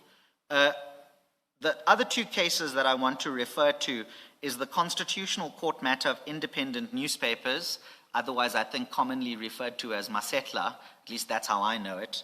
And the paragraphs there, the relevant paragraphs there are 42, 43, 44, 45, 58, 59, 60, and 61. And the other case that I would refer to whilst I'm talking about Matlala is the SABC versus NDPP case that came before the Con Court. And I think that was, I speak subject to correction, but I think that might have been in the context of Van Breda and whether or not his criminal trial could be subject to publication. And the paragraph we rely on there are 28, 29, 30, and 31. And what those cases make abundantly clear is that courts in those contexts, we say courts, it applies as equally as against this inquiry as a tribunal, must engage in a balancing exercise where default positions of openness, which is what the default rules of this commission envisage, conflict with competing and contesting rights. And where those competing and contesting rights are put before the court, and this relates to what I was saying earlier about one factor in the basket of factors, the court will seriously apply its mind to circumstances where it treats openness by default not as an absolute principle, that there are justifiable circumstances where it will derogate from openness as the default principle, and that those require then the application of this balancing act, and we say that some of those factors that need to be included in the balancing act are those cases, are the instances where my client comes to the commission and under oath tells you about the threats that he's facing to life, limb, property, and family. The other two cases, if I may, whilst I'm machining through this list, is MIDI television. I apologize. I think MIDI television was Van Breda. I said SABC versus NDPP was about Van Breda. But MIDI television, which the tribunal will be familiar with at paragraphs 19, 20, and 21, and the other older constitutional court case of Mamabolo, which, if I'm not mistaken, was written by Justice Crickler, and the relevant paragraphs that we rely on there are 41, 42, and 43. And what we say those two cases give rise to, again in the context of discussing the openness by default principle, is that firstly, no single interest, this is from Mamabolo, no single interest overrides others. So yes, just because this commission might have an interest in an open justice style of argument, that justice will be seen to be done, does not mean that that is judged in isolation from competing interests where security of the person is concerned and so on. The second proposition that these cases give rise to, which is from the MIDI television case, is that the restrictions on publication are permissible where it's demonstrable that there is substantial risk to justice or to other constitutional interests. And we say that we fall into that category. We fall into the category that there is substantial risk to constitutional interests, and that's why the in-camera application, in the way that it is brought before you, is entirely justified. Chair, on the last topic, if I may, the topic of prejudice, I did address some of this prejudice in the morning at the so-called prejudice being at the hands of the Commission, and I'm not going to repeat myself there. Instead, all I'm going to say, Chair, and you will recognize this not only from having deposed to the answering affidavit in the unsuccessful urgent application, but also when we were in front of you in the postponement application, that my client's complaint throughout his involvement in this Commission's proceedings is one about consistency, fairness, and procedural and substantive rights. Rightfully or wrongfully, that's his view, that he is being treated in a way that is prejudicial by the Commission, and in fact, what is happening is rather than the Commission seeking to cooperate with him and his reasonable requests, like, for example, receiving the proper 10-6 notice, like, for example, receiving the bundle in good time, like, for example, receiving an undertaking regarding the confidentiality of the statement in good time, like, for example, that an expedited application which is sought to be determined before a deadline is approaching is placed before the Commission, doesn't seem to happen. Those are the head notes, if I can use that phrase, of what my client claims as his ongoing prejudice in these proceedings. And I mention that prejudice because it's regrettable that we find ourselves in this position. Unfortunately, the way in which my client seems to be treated is in an adversarial manner rather than what we understand a role of a commission of inquiry to be, as being an inquisitorial manner. And unfortunately, the way in which things have unfolded in front of this commission have meant that, I apologize, someone is trying to phone me again, The difficulty that my client has is that rather than reasonably being accommodated so that he can come to the commission and give the evidence and do his inverted commas job and get out of the commission as soon as that job is done, instead we get tied up in these kinds of procedural skirmishes where at the end of the day, like for example on the issue of the bundle, which was the subject of the postponement application, the bundle eventually was given. A specific bundle was eventually given the night before we were expected to appear for the first time. And why I highlight that prejudice in the context of this ongoing dispute we have in front of you is that in the absence of any credible basis to say that these threats are not real and not serious, we would say, and I say this in a guarded manner, that it's heavy-handed of the Commission, with all due respect, to oppose the application on the basis that, it's already been publicized or whatever else it is they say. Because at the end of the day, if the in-camera application is granted, this commission will still be able to do its job. And it's important to say that because the in-camera application at various times is treated as though it's an act of gamesmanship, which it isn't. It's a legitimate request under the Commission's rules for protection from the Commission regarding the giving of that evidence so that my client can do what my client needs to do because this Commission has asked him to do it. All we would say is that when this Commission brings my client in front of it to give such evidence, that it does so in a manner that is suitably sensitive to the threats that he faces and gives appropriate relief to protect him in light of those threats. Might I take an instruction?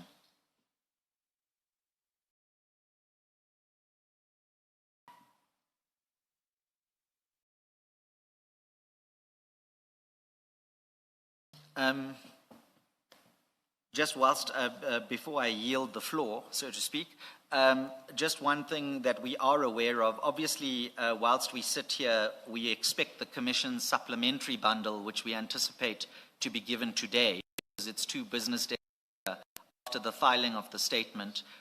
We hope that that will be done, because that will again help my client come and do his job, rather than end up in another procedural skirmish about whether or not there's been adequate time or inadequate time. But Chair, those are my remarks in my protected time, and I yield. Thank you. Thank you, Mr. Premhid. Just on the last point, Ms. Hassim, I assume that if that bundle is not ready, you will move mountains for it to be served today. The bundle will be provided today. Thank you. Thank you. Mr. Premhid, you, quite early on, you made maybe let me start right at the end. I'm not sure that I follow your submission on the relevance of what you referred to as head notes on prejudice to the determination of the in-camera application. I'm not sure what the relevance of those head notes is exactly. You did explain it, but I still remain in the dark as to what you suggest the relevance is. May I respond? Thank you, Chair. No, I accept what you say to me. What I am using those particular examples of is, in each instance of those examples, my client has asked for a reasonable accommodation, which has been refused. The response to that has then been that my client has to, through its legal representatives, litigate quite aggressively, whether in court or in front of the Commission, with interlocutory applications, to have that reasonable request, firstly, reasonably considered and then decided.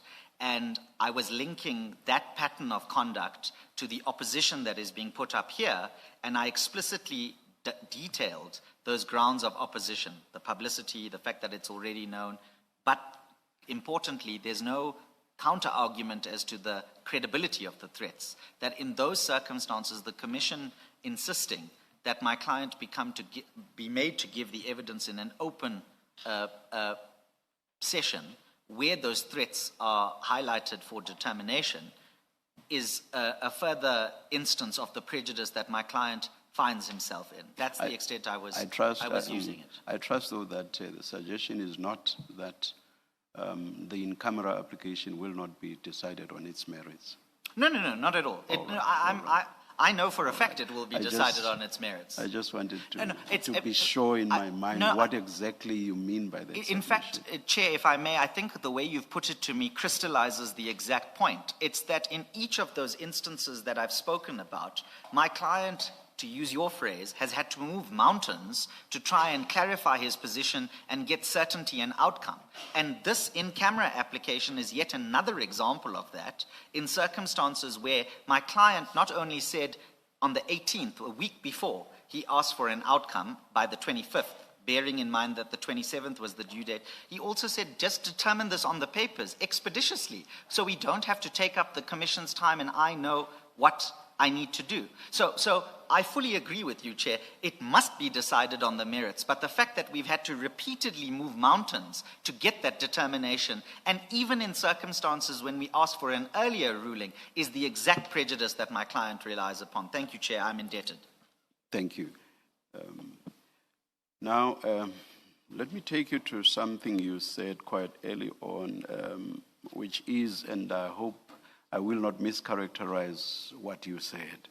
You said that applications for in-camera hearings, or rather this application for an in-camera hearing does not hinge on the evidence Mr. Carrim is going to give. Even though I cannot think of ready examples, I'm willing to accept that that may be so in some applications. But what exactly do you say is the basis for your submission in this particular application? I'm asking that in this context.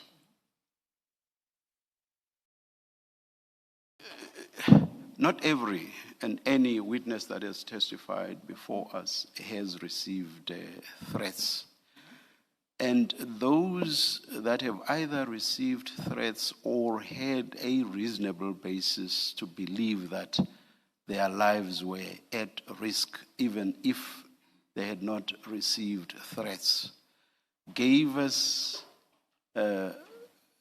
cogent reasons for us to understand why there would have been threats and why there would have been a reasonable belief that there was a risk of bodily harm or even a risk of them being killed. Something cogent was placed before us. Please bear in mind that here I'm not talking about just the fact of threats.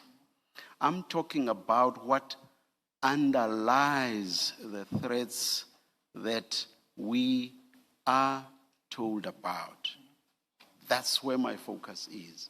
Now, on what basis would Mr. Carrim, I know the threats don't come from him, and he says in so many words in his affidavit that he does not know where the threats come from.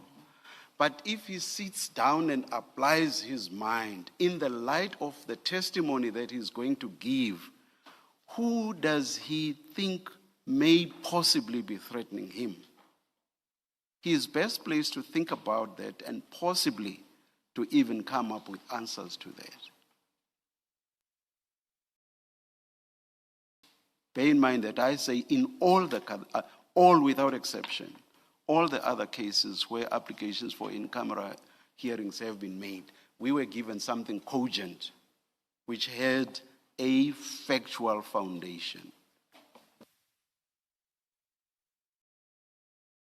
Thank you, Chair. May I respond?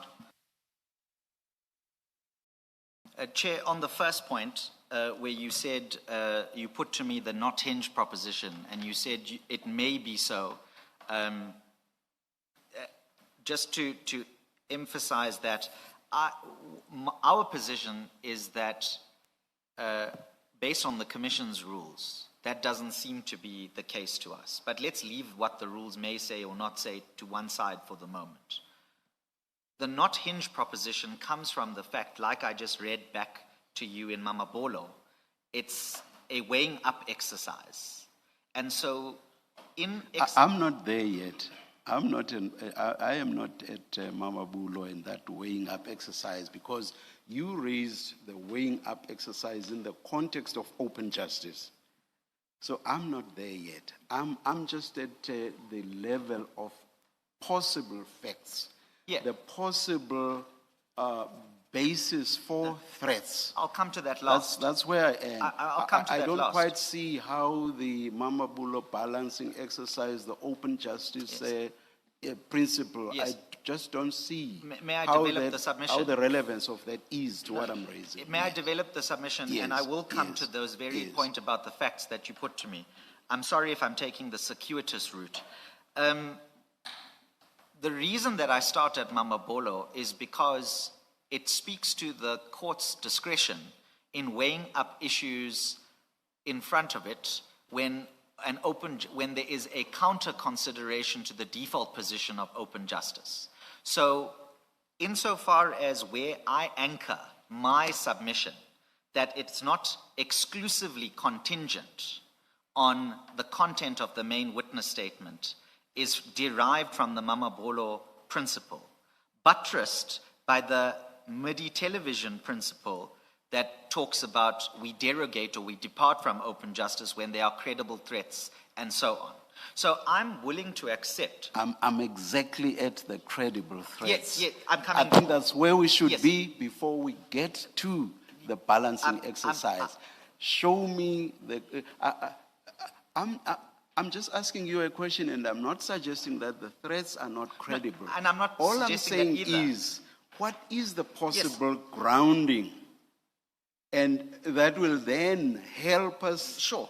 determine the question of the credibility No. of the existence of the threats. I- That's where I am. I accept that. Yes, I accept yes, that. yes. But I think what's important is where I started out, because that sets the ground rules with respect as to what discretion the court is being asked, or I apologize, I keep saying court. I look at you, ADCJ Madlanga, and I go back to a different time and different place. But, Chair, it's about what discretion this inquiry tribunal is being asked to exercise. And that's why I start with both Mamabolo and MIDI television, because it says that yes, you consider openness, but you consider all the things on the other side of the T account, if I can use that phrase. Then let's go to the examples that you gave me. This is now the facts and the credibility that you were talking about.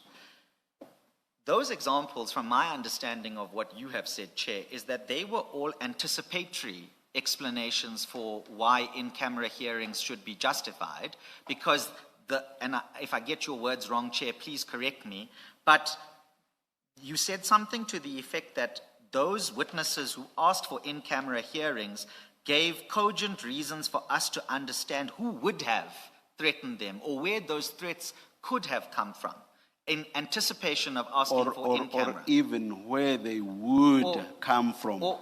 In yes. regard to those witnesses Yes. who did not say that there had in fact been threats. No, so you and I are ad idem on that. And I would say that my client is, with all due respect, in a stronger position than those people.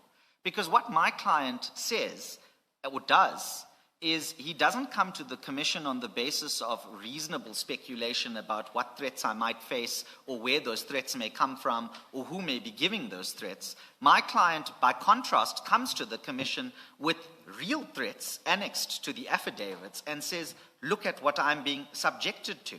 Now, yes, it might be that my client is being criticized for not doing a further exercise in the way the other witnesses did, in answering the 5 W's and the H, where did it come from, when, who, and all those kinds of things. But look at what my client does. Apart from coming to this commission to ask for the in-camera relief, he goes to the police and says, investigate this, and he lays a criminal complaint on the basis that he has received these threats. So, again, going back to the Mamabolo MIDI television framework I was talking about, it might be that the failure to address those questions weighs as a factor in the basket of factors against granting the in-camera application.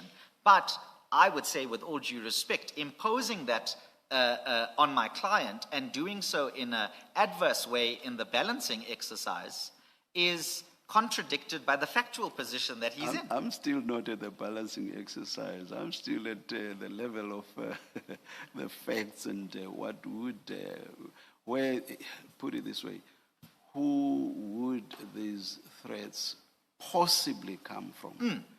And I repeat that I'm saying, Yep. Mr. Carrim is best placed to Yes. scratch his head Yes.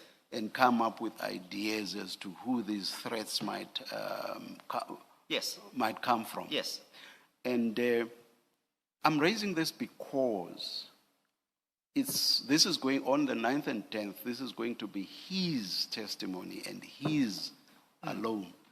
He knows what he is going to say, against whom, and who therefore might possibly want to threaten him not to say whatever it is Yes. he might be minded to say. Yes. It's on that basis that I'm raising this.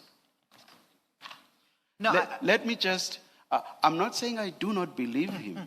It's very difficult to say that I do not believe him when there is no affidavit that says, Mr. Carrim, you are lying. yes. But sitting here, looking at what he says, Yep.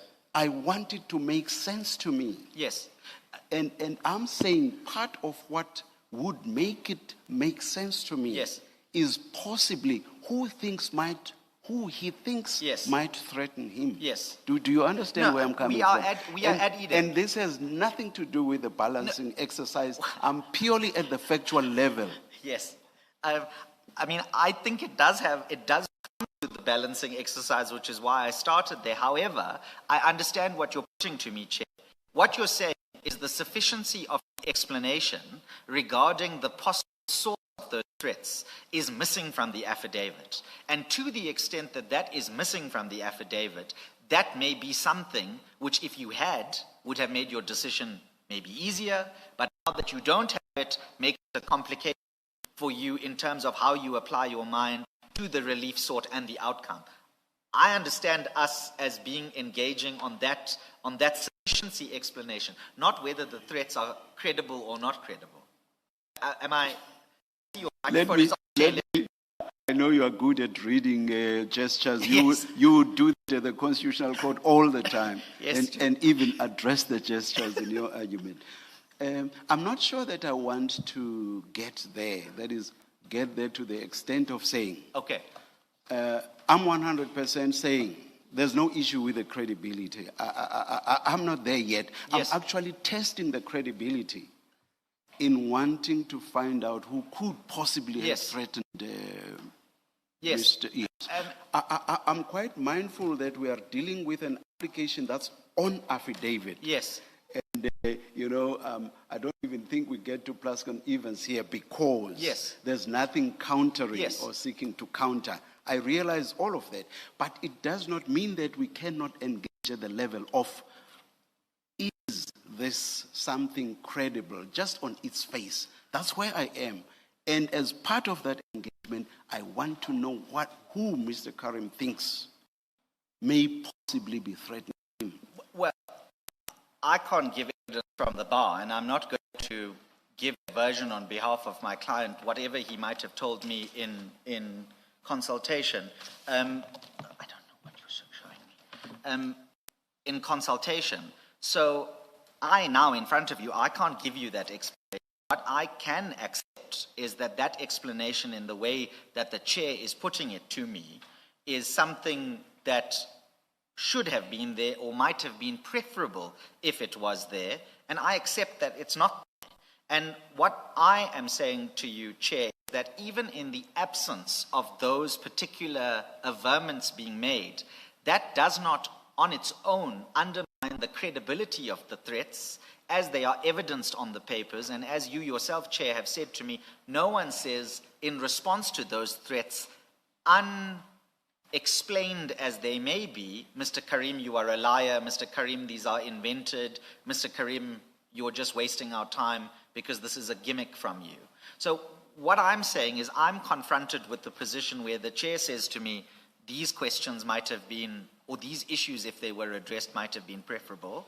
They're not addressed in the papers. And I'm saying in that circumstance, it is what it is, and that we can still seek the relief. But I don't know, and I'm speaking without an instruction, but I don't know if these are the inquiries that the Commission is interested in, which again, without rehearsing anything about prejudice, if we weren't treated adversarially, and if we were treated perhaps a bit more reasonably, we could have been advised about or told about.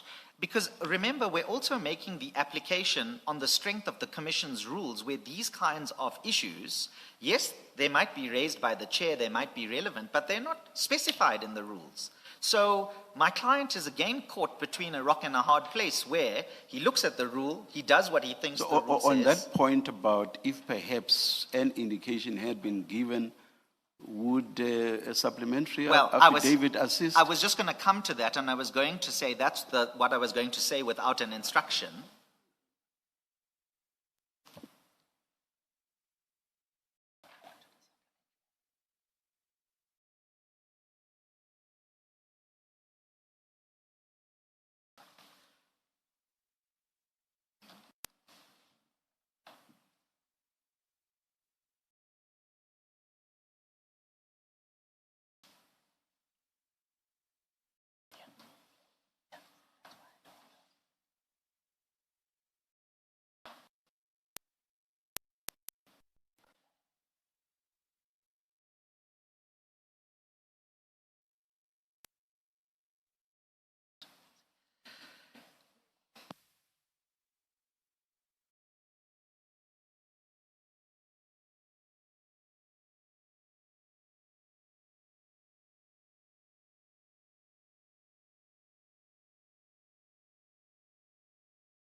Yes, Mr.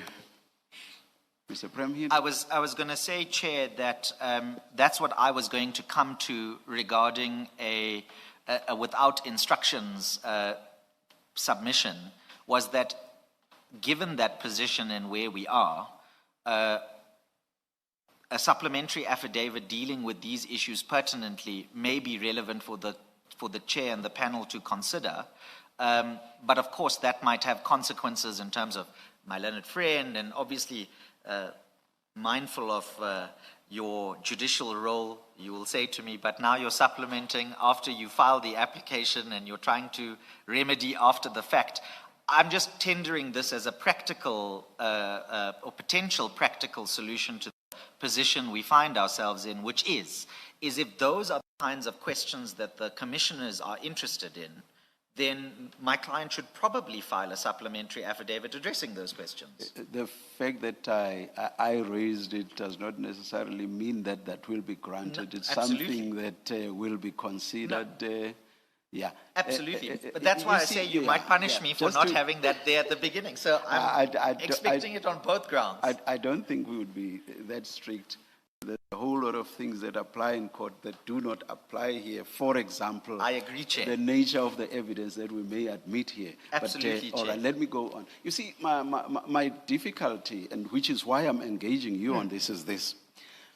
The threats from where I'm sitting appear to come out, like a bolt of lightning, as it were. No factual foundation whatsoever. They just poof. But there are threats, yes, and there's no explanation on their possible source. Yes, we've engaged on that. Yes, I'm just explaining why I'm engaging you to the extent I'm engaging. Yes, that's just to explain. They seem to just come out of the air, as it were. But Chair, that's the exact dilemma my client faces. That these threats do come out of the air.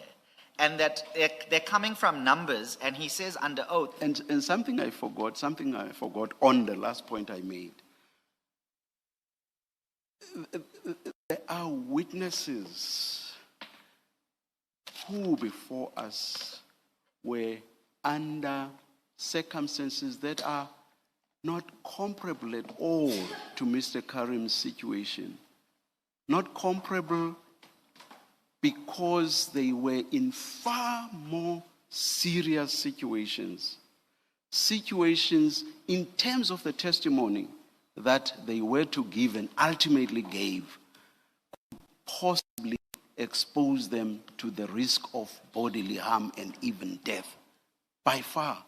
So on the face of it, simply no comparison from where I'm sitting with Mr. Carrim's situation, which makes it difficult from where I'm sitting to understand where on earth these threats could possibly have come from. About 2 weeks or so, we had an IPID investigator who testified openly here.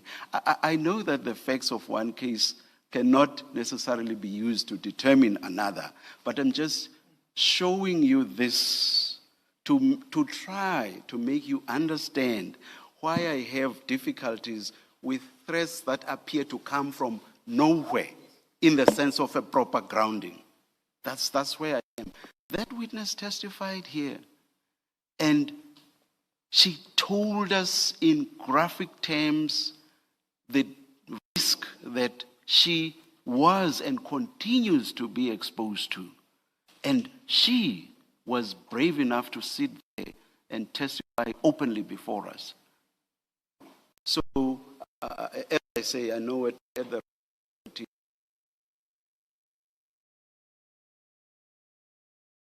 to understand who possibly,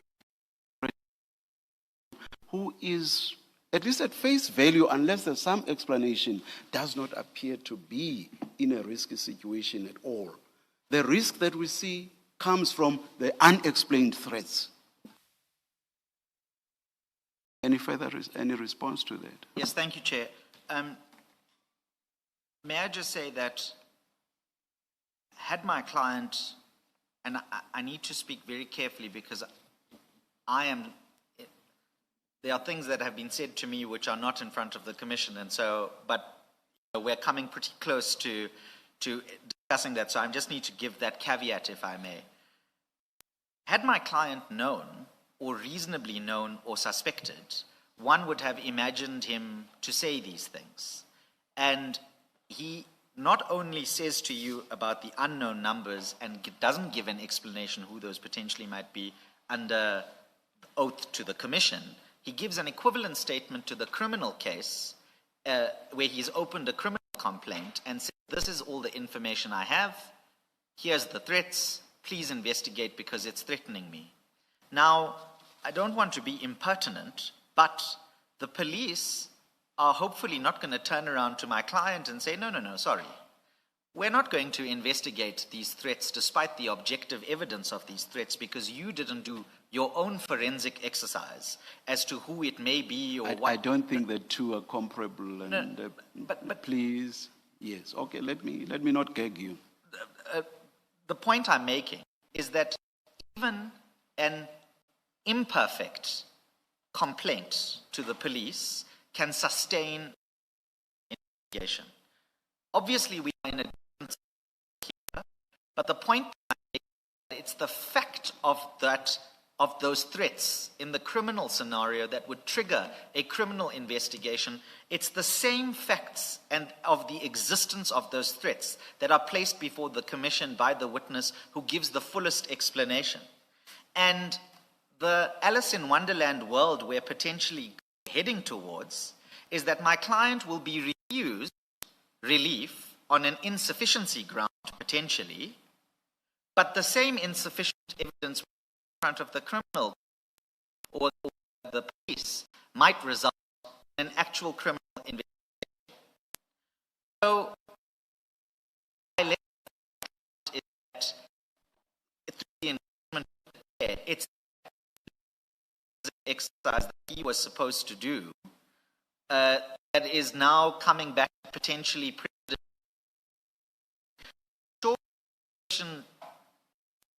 if he knew who these people were, he'd say it. Like the Commissioner is putting, those would be weighty factors as to whether or not to grant the application. But then how do you expect the witness to engage the hypothetical? It could circumstances in front of you, they tell you, saying that the Commission is expecting the client to go down the world of speculation, but what must my client speculate about where he says, I don't know the numbers, I don't know where their connection is, and must he invent a potential connection between, and I ask that rhetorically, of course, I'm not saying he must invent, I know that the Commission is not saying that, but I'm putting the proposition, must he invent that connection in order to get relief in front of the Commission? So that's the danger with where we're going down with respect regarding the sufficiency explanation. May I just make two points in response to what the Chair has just put at me, and then I will yield again. That's why, with all due respect, what other witnesses did or didn't do, and whether they were brave enough to sit in an open session or not brave enough to sit in an open position is actually immaterial. And it's immaterial because I don't understand the position to be that you need to show a quantifiable level of harm to try and trigger this kind of relief from the Commission. It's rather whether if we use interdict language, for example, there's a reasonable apprehension of that kind of harm. And in these circumstances on the facts, what we can't run away from, even with the evidence being as insufficient as it might be, is that the existence of those threats are on the table in front of you, and that grounds the reasonable apprehension. Given that those... So I fully accept what the Chair says to me, but that's really the difficulty that I'm in, and which is why I will gently mention the supplementary affidavit again, if it should help. One last point from me. I hope I'm not articulating this out of context. You said something like, the people threatening Mr. Carrim do not know what he is going to say. Wasn't that part of the submissions you made? I do not follow the basis of this submission. Is it not more likely that people that would threaten Mr. Carrim would be people who have somewhat of an idea of what he may say, and therefore would threaten him exactly because of their belief as to what he may say? So I don't quite follow your submission. Yes, what I was pointing out was just the factual timetable in which it arose. So it's obvious, well, let me not say. We assume that Mr. Carrim is not just going to be subjected to threats by anybody, right? We can assume for the sake of our engagement that Mr. Carrim is going to be subjected to threats by people who potentially know what they think Mr. Carrim is going to say or not say, and how that might implicate or impact them. All I was saying in respect of what you put to me, Chair, is that before he then even comes and says whatever he might say, he's the subject of the threat.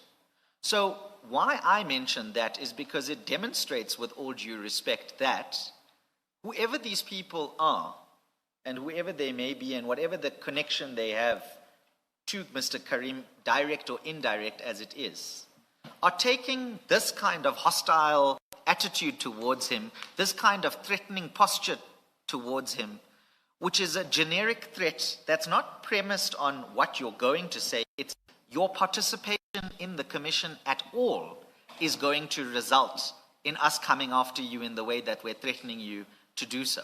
So all I'm saying is that let's imagine a world where Mr. Carrim comes in front of you and there's someone out there who thinks that he's going to say something about him. But then he comes in front of you, doesn't say anything about them, right? That person then they don't know what he's going to say, but he might be the one who's threatening him even before he says it, before he comes here. So that's the dilemma that my client is faced in, and that's why, Chair, I can adopt what you say to me regarding who these people potentially are, but I'm just emphasizing that the way in which these threats come about in terms of the timing shows how serious they are, that they're making these threats even before he comes here and says anything. So I understand what you say, it's just that I have a slightly different view on that exact same proposition. Thank you, Mr. Premhid. Thank you, Chair. Thank you, Chair. Thank you. Mr. Premhid, I think the first two things that your client relies on in an affidavit, need to be straightened out. You have withdrawn your references to the death by suicide of Mr. Pretorius. On that anymore. Am I correct to understand that's the consequence of being corrected and me accepting the correction. That's not one of the facts he relies on. The second is the killing of Mr. van der Merwe, witness D, that he relies on in his affidavit. And he annexes, if you want me to refer you to remind you. Yes, please, Commissioner Baloy. If you look at the main affidavit, and you go to page 15 of that, it's yes, 15 in the main affidavit, but it is it's obviously mentioned in the affidavit itself, and then he annexes this, and this is one of the factors that he raises with us as part of his concerns that he may be killed. Can we just perhaps clarify with you that there is nothing, there is no evidence or information in the public domain or before this commission that that supports a statement that the witness was killed because he testified here? There's no such evidence. This is still very much a matter of police investigation. Okay, you're not stating it as a fact. Yes, and I would do no more than look at the headline of page 15, where it says, in an apparent hit of the witness. Yes. So my client's position has been that these things are happening. What things are happening? Well, the apparent hit is happening, and that he relies on that article to say so. He's not attaching evidence that has come in front of you. Or he's not saying he was killed because he testified. Yes. That's not what you're trying to say. The position taken by my client is that, and I'll direct you, if I may, Commissioner Baloy, back to that paragraph 18, which didn't help me earlier, but I'm hoping is going to help me now, is where he's giving an explanation of what he understands to be happening regarding witnesses. And he's contextualizing that to say, I'm just not willing to take a risk. Yes. He's not being definitive. He can't be definitive. In paragraph 10, he says, it is well established that there has been assassinations and attempted assassinations of witnesses who have appeared before the commission or who are scheduled to appear before the commission to testify. Right? And then he attaches those articles. That we just spoke about, what I'm putting to you is he makes that statement, but in fact, as a matter of fact, there is nothing that says the witness died because he testified. Yes, I have no difficulty in accepting that. I have no difficulty in accepting that. All right. Now, having done that, can we, and in light of your discussion with the chairperson, can we have a look at the documents that you've attached as threats? Yes. Because I would like to, firstly, maybe let me foreground it this way.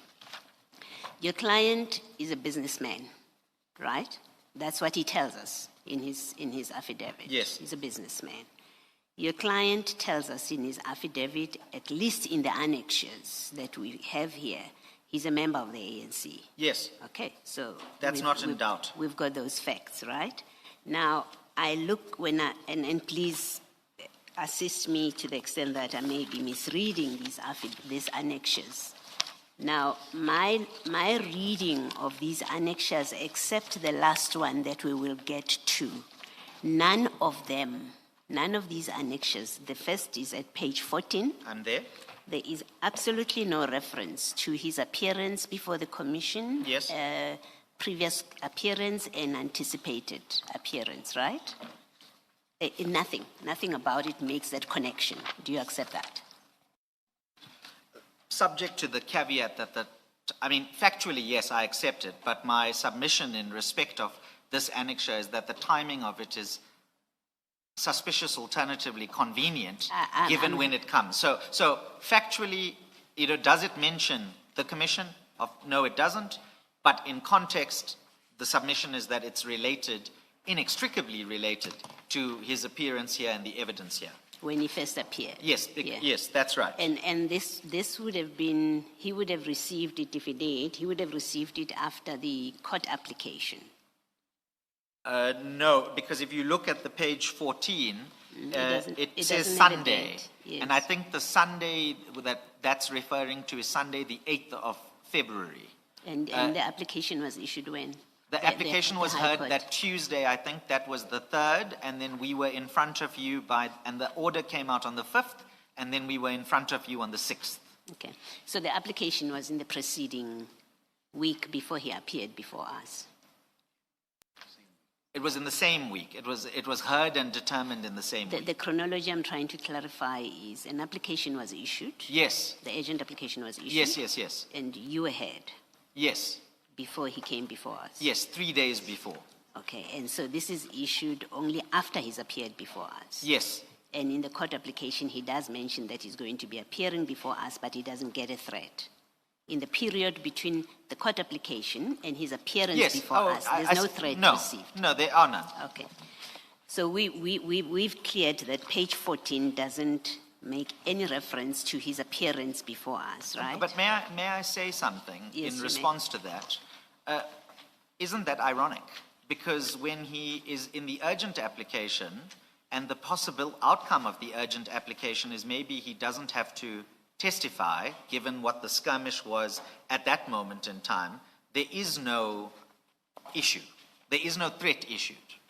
But just thinking about what the commissioner has put to me in the timeline, after he comes here on the 6th, and one of the outcomes from the 6th is the chair's order directing, you will appear on 9th and 10th, not even 2 days later than on the Sunday, the threat is issued. Yes. And the threat is then about whatever is happening here, about your life and your house. And even though it doesn't mention the commission, I would just point to the timing, using the exact facts that you have put to me, Commissioner Baloy, is, as I said, either ironic or convenient. Well, yeah, maybe it is convenient. I think the point that I'm making to you is, well, the first time anyone knows that your client is coming to the commission is not when he appears here. That's a point simple point I'm making. That the first time it is public knowledge that your client is going to appear before the commission is with a court application.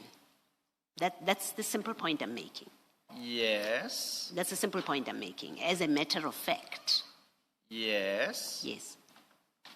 That's all I wanted to accept. I can give that fact because Okay. those are the facts. I can give Okay. the answer. What I'm trying to resist is the path we seem to be going down regarding the timing of the threat vis-a-vis the appearance here in front of the commission and the absence of a threat vis-a-vis the application and the inference to be drawn No, potentially. I'm not at inference stage Well, then yet. then I have no concern. I'm not there yet. Then I have no I'm concern. at fact establishing stage. Before we go there, potentially, yes. Potentially. So we've established page 14 does not make any reference whatsoever. So this threat could, on this page alone, the reason for the threat Yeah. could be anything. Could be his membership of the ANC, Yes. could be his business Yeah. associations, Yeah. in any of that, Yes. maybe even the commission. Yes. But we have no basis No, on but- page 14 to link it to the commission. Yes, and well, no explicit basis to do so, but No basis at all. What I'm but- suggesting is there's no basis at all. No, that's where I need to resist that conclusion with all due respect, because Yes. by the same token that you put up two other possible explanations, his membership of the ANC and or his business interest, why is the commission and the timing of the commission seemingly discarded, but No, two I've included alternatives the commission. I've said to you, it may be the Yeah, okay. commission. Well, then- but I have no basis Yeah. to say it's one or the other. So- there so- are three possible bases From what I've put to you, I've proposed to you, there are three possible bases. Or more. We for don't know. Absolutely. Yeah, then yes. we're ad idem. Thank you. And then A2, we've agreed it says nothing about, it doesn't help anything, right? That was the Because- attempted assassination. Yeah, no, this is the death, in fact, of witness D, him being shot. The one at page 15. 15, yes. Yes, the apparent hit. Sorry. Okay, so this has nothing to do with being a reason, providing a reason for your client to fear appearing before us. Well, you've heard me on that already, and I've tried to read that in context for you, having regard to the other paragraphs in the affidavit where he gives an explanation regarding how he sees these things happening, which animate his fears. So, factually, I accept your correction of the record like I did earlier with Commissioner Khumalo, Yes. but with all due respect, I don't think that detracts from the underlying point, which is that even if he's misunderstood the correct facts regarding what happened in respect of this witness, that is nonetheless something that animates the fear, which triggers the in-camera. That takes us to a reasonableness assessment. But Yes. So I think we're of course, at idem. it's up to us to look at these that is referring to finally determine whether that fear is reasonable or not. Yes. So it's not for him to say Yes. of this, then we must make a decision that favors him. We have to assess the reasonableness of his fear, and we can only assess it on the basis of what he's on. Right? Yes, For the I order accept that. 86. Okay. May I just say that, and I speak subject to correction, Yes. but the answering affidavit doesn't make these points about what could have animated my client's fears and says, oh, well, you know, you talked about two witnesses, but actually this is the correct factual position. And so in as much as obviously the commission needs to correct the record where there are mistakes and apply its mind to the issues as they are, the point that I would make is that the commission fails to correct that animation regarding the fear. Yeah, So- but what are you saying? Okay, now that you're saying this, what are you saying we should do with that? Just because the commission doesn't deal with it in the way that you say they haven't, are you Yeah. saying it's not within our powers to determine on the basis of what he has placed before us? Because maybe let me suggest this to you. As I see it, is even if they had chosen, the evidence leaders had chosen not to answer, we still have to determine your application on the basis of the case you made. Absolutely. Yes. But so it's irrelevant. It must Well- be relevant for purpose of my engagement with you. It's relevant for purpose of you replying to Ms. Hassim, but for purpose of my engagement with you, it's irrelevant that they didn't say what you're raising now. What's relevant is your answer to what I'm raising with you. Yes, and may I just say that I have no difficulty regarding the proposition you put to me regarding what you need to do. Absolutely, I'm not disagreeing with that. All I'm highlighting is that even his mistaken approach regarding what animates his fear is not rebutted by the commission as a mistaken basis to animate the fear. Okay. So, Mr. Premhid, we have a few times said the evidence leaders are wrong in what they have said. So it doesn't take the matter any further for you to say, well, they are not saying it. As I say, you'll reply to her if she tries to make that point. But I'm sorry, I think we're speaking slightly past each other, Commissioner, Yes. with all due respect. I'm not taking a pleading point in the sense that, the answering affidavit doesn't put up a rebutting version, therefore on Plascon Evans. As the chair rightfully said, there are rules that apply in a court proceeding which do not apply in these proceedings. Yes. All I am saying, insofar as your assessment of reasonableness is concerned and what animates the fear, is that even if he was mistaken at the outset when the application was launched, the commission, who is in possession of the true facts and the full facts in a way that we are not necessarily in possession of, could have said under oath, here's some facts that you need to think about regarding animating your fear. And I'm not making the pleading point. What I'm saying is that I have reasonably or not reasonably adjusted my client's position regarding the in-camera. And so all I'm saying is that where the commission itself doesn't put up a version to disabuse my client. What version could they possibly put up, Mr. Premhid? Exactly the version you put to me now, Commissioner I'm not putting Baloyi. no, what version have I put to you? You put to me, sorry, maybe I shouldn't call it version, maybe I should say you put two facts to me. It's even stronger than a version. One was about the witness D or F or X. Mr. Pretorius, that he died of suicide. Yes, he and was then- not a and then witness there was- before us. And then there was the other. And you're saying the commission should have said that in their answering affidavit? Well, if they did say that in the answering affidavit, that would have given us that would have given us basis for pause. And it would have invited my client to respond to that and maybe then explain why he's nonetheless afraid to come and give open evidence. No. Or evidence in an open session. When your client or when a deponent makes allegation in an affidavit and they say these are factual allegations on which I rely, such as Mr. Pretorius, he died, he was a witness and he came to testify and subsequently he was killed. Where does he get it from? It's for him to justify that statement. It didn't have to take, there's no requirement that the opponent should have said, but that's not what happened, so that he can formulate his next response or next position. Your client asserts, the deponent asserts as a fact, and the chair sought to engage you. Yes. Where do these facts, the stuff that is alleging, Yes. where does he get it from? Yes. It's not open to you, at least from where I sit. It's not open to you to say, well, the evidence leaders should have told us that he was never a witness, when it is your client who says he was a witness and he was killed because he was a witness. Yes, I think where there's a potential, where we're potentially speaking past each other, is that I accept what you say regarding the affidavit, the contents, the accuracy, and whatever the case may be. All I'm saying is that in response to that and putting the facts to me in the way that you have should nonetheless not result in my not enjoying a consideration of all the other factors that he puts up. Oh, and that's if that's what you're saying, Yes, you yes, don't even need to say Yes, it, well, of well, course. well- His application will be No, considered on its merit. then we're ad idem. Okay. All right. Let me continue the exercise that I was doing with you. The next annexure is A3. A3 is a continuation of that witness D, Mr. van der Merwe's killing. Are you at page and- 20? Yeah. Oh, sorry, 22. I see 22. It's at 22. I just Yes. want confirmation. It's a continuation, right? Yes, it's another Of that- article of regarding- that same story that we have now discussed. Yeah. Okay. And then the next one is at page 24.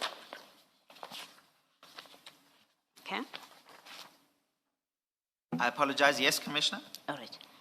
It's at page 24. I'm with you. All right. It starts off with tell your every driver at. Okay. And then it says tell your every driver at that fire started. And we will that everywhere where there is that company, we take them out. So the reference is there. Which and you can correct me, which on the face of it seems to be threats related to his business or emanating in respect of his business. Then the next one says, before you appear, the commission will show you and your boy go to the commission behind you. But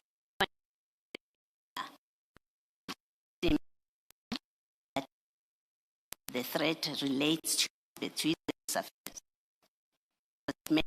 It mentions his business. All due respect, you know what you're supposed to document those.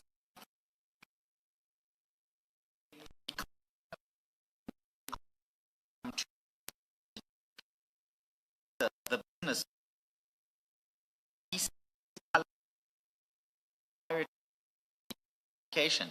and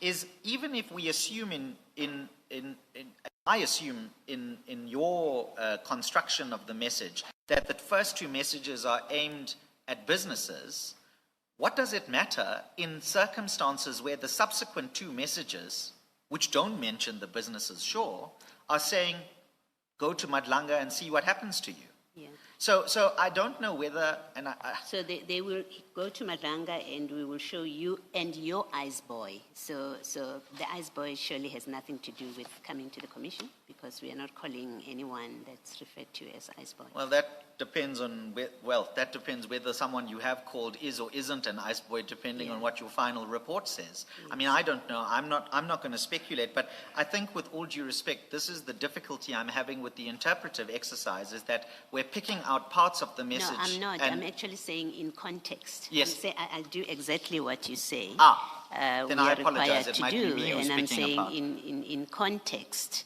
I'm unable to say in context where his business is mentioned, somebody else is mentioned, and it says go to the commission and we'll take care of you. Why we will stay behind and take care of you while you're at the commission. In the context of all those messages, it's not clear that in fact, this is says do not go to the commission. That's important. We will punish.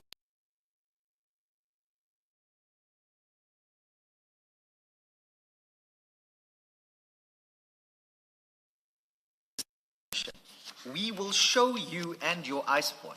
So they're saying, actually, we're not going to wait for you to donor and skit after you go to beforehand. And then go to Madlanga, we will stay behind and take care of your stuff. So we're threatening you before you go there, and then when you go there, we're going to do more to you. All right. So with all as to the construction of the context, I think, and I say this respectfully, a little bit artificial to identify those two messages, take them out and say they have nothing to do with the commission, but then ignore potentially the most direct threats which follow immediately thereafter, and I would say respectfully, give context to what those two other messages are about. The targeting of the business Yes. is that might be how the threat manifests, is that we might necessarily going to come and shoot you, but we're going to go to your offices and shoot your employees or burn your offices down. Okay. That's the context that we're talking about, and that's you. Right. I do need to move it along. Then let's go to the page 6.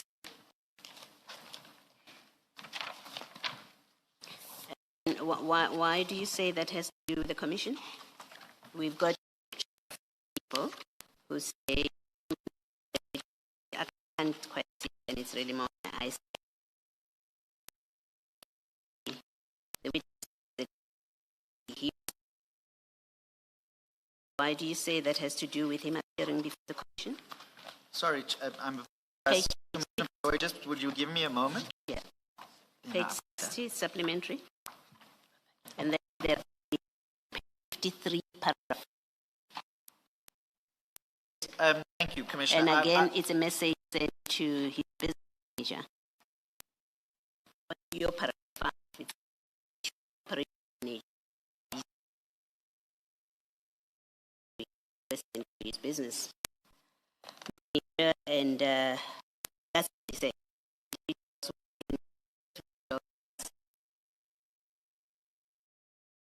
My question is for the commission. Well, I mean, you've heard me already time about these threats and when they arise, and you've heard me already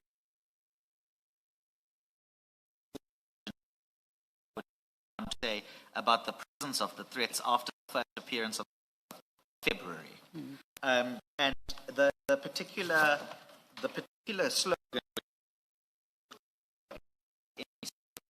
It's a slogan that is said to say.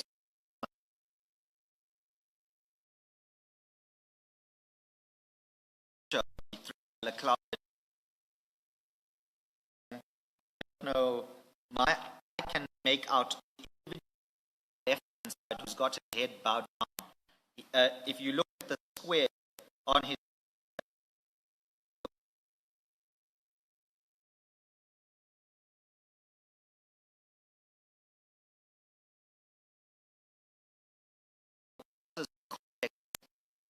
timing, the basis upon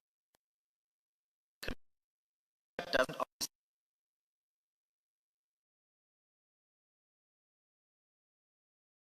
question the context or how this link. That's the is all my of the threats. It's the apparent at the commission. Yes. Yes, but can we also agree that I mean he says these individuals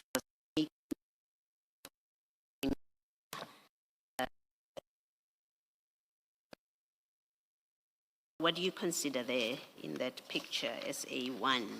Because that's where he's making reference. What do you see as gestures of a threatening nature there, whatever the threat is about?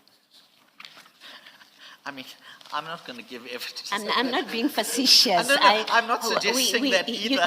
You do accept that we have to make our decision based on the facts and evidence that have been placed before absolutely. us. And so I wouldn't want him to say the commission disregarded evidence that showed threatening gestures. And I mean, but that's why I'm saying what he should have probably done is he should have said, like the sufficiency discussion I was having earlier with the chair about identifying potential sources of threats, is maybe he should have said, in picture 1, this person has got a fist raised and that means X, or in picture 2, and so on and so forth.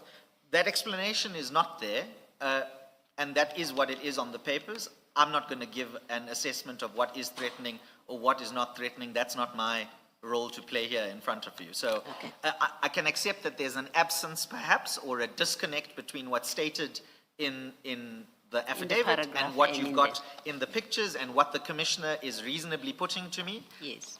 I can't take it further than that. All right, I understand. And then lastly, the last annexure is at page 63.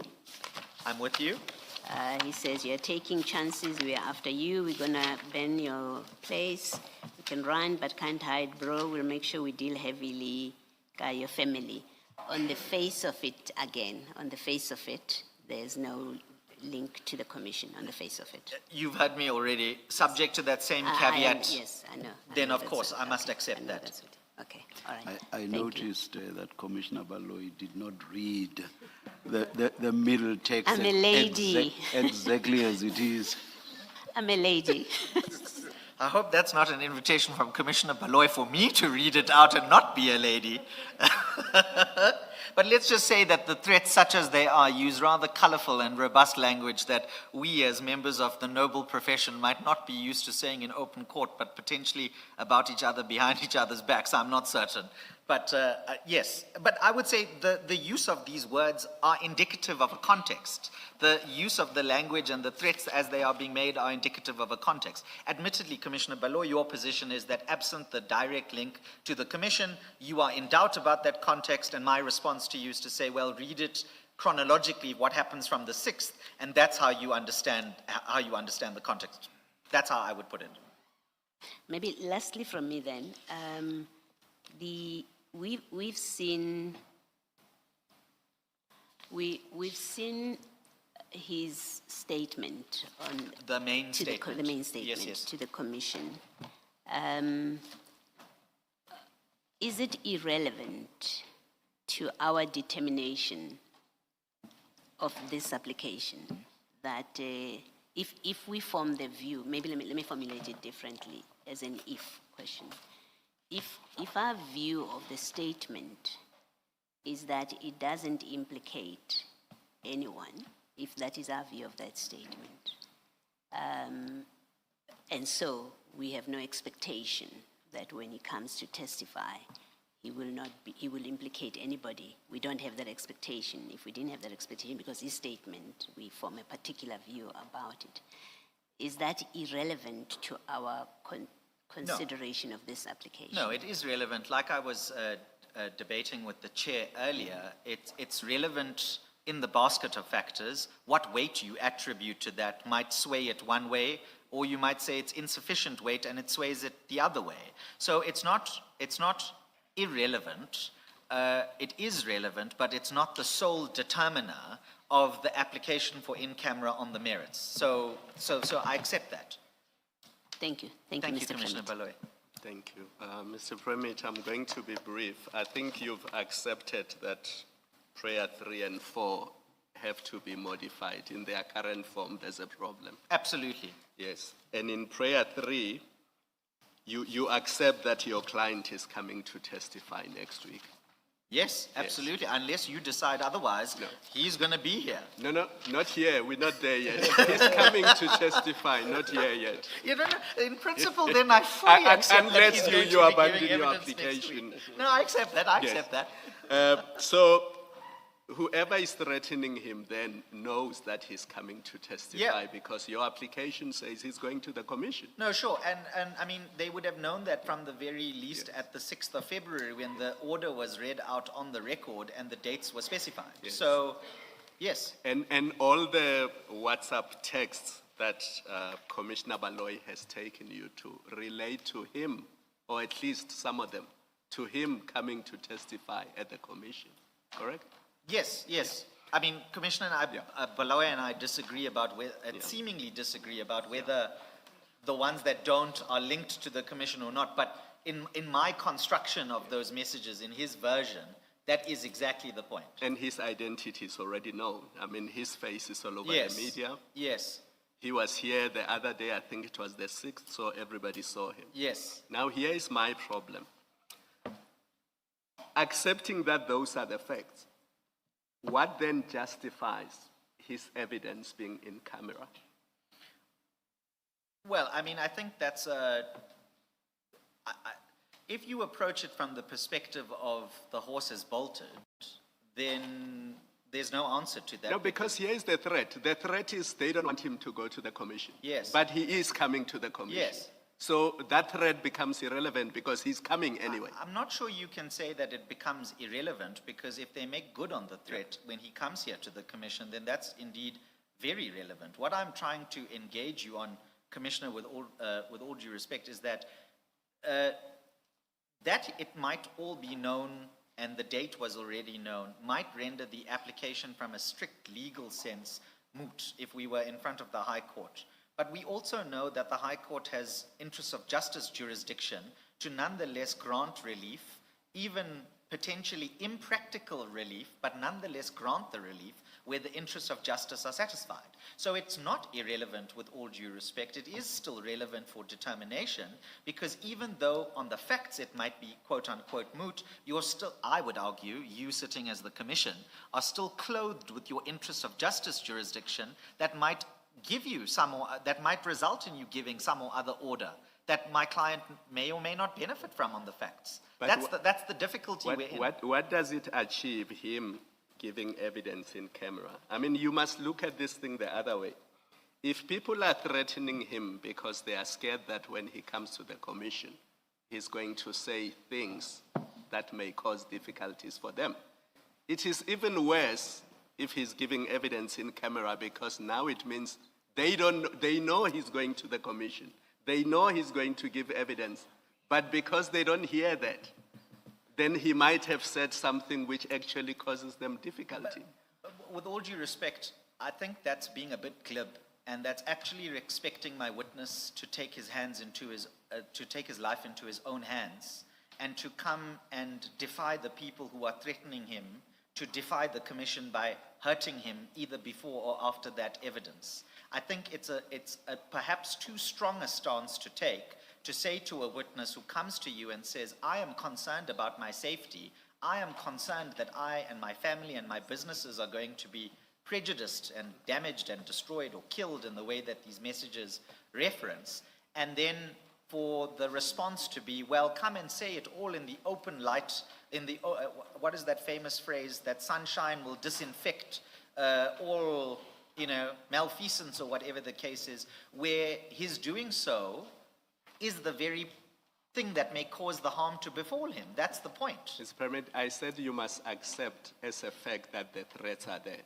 and take it from there. So let's accept as a fact that the threats are there, and accept as a fact that he is coming to testify anyway. It may or may not be here, but he will be testifying anyway. My simple point is, why does it have to be in camera if he's coming to testify anyway? I would understand if you said there are things that he is going to say that cannot be heard in public, because if they were heard in public, he would be in danger. But you're not saying that.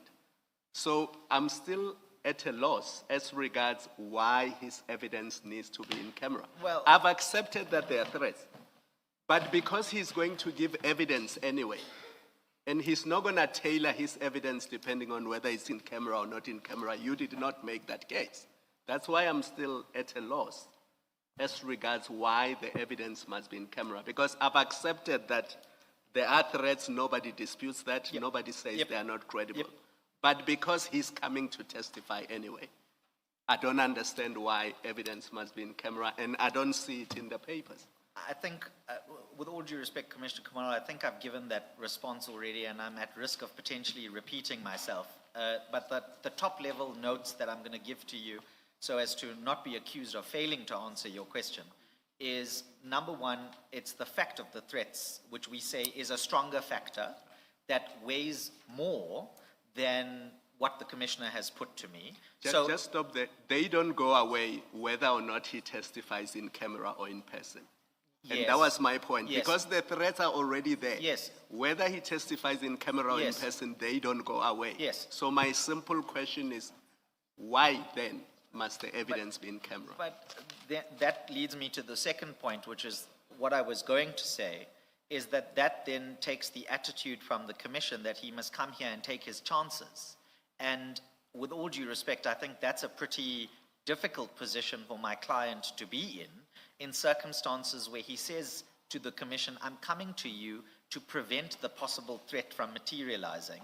The threats are there, and the Commission's response then is to say, well, everybody knows as it is, come and give the evidence and see what happens. And that's really, actually it boils down to an equity and value judgment to be made by the Commission as to whether or not, in light of those threats that you yourself, Commissioner Khumalo, say to me you accept as factually existing, should be decreased in their purchase because of all these issues that we've been debating today. And our respectful submission is that that shouldn't be the case, because in exercising your discretion, that the factual existence of those threats is something that should weigh heavily on you in making your decision.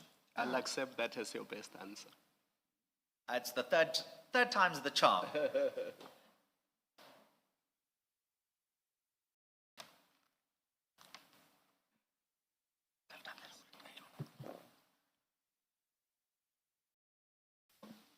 May Council please just give us a moment.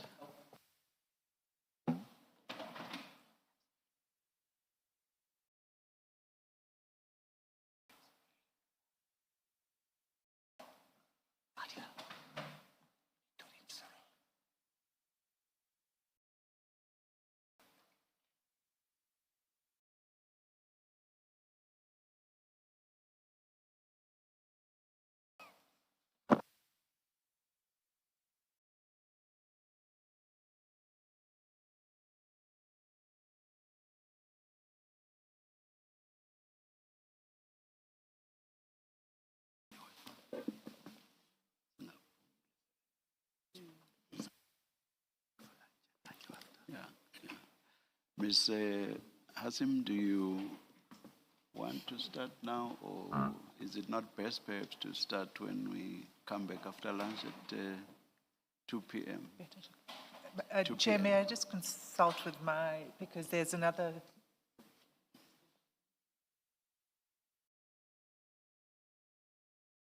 Chair, that would be preferable because it's also time for Friday prayers. All right. Thank you. Let's adjourn and resume at 2 p.m. Thank you.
Thank you, Chair. The engagement with my learned friend from the panel has rendered most of my task here redundant, I think. But I'll do my best to cover what I wanted to cover and not dwell on some aspects that have been already fully canvassed with my learned friend. So, Chair, what I propose to do is to address the following in my submissions to the Commission. And the first is the legal framework. The second is the reason why granting the application in the particular circumstances of this case is not justified. And in short, what I submit to the Commission is that an in-camera hearing will not offer the protection or remove the threat that Mr. Carrim seeks from having these application granted.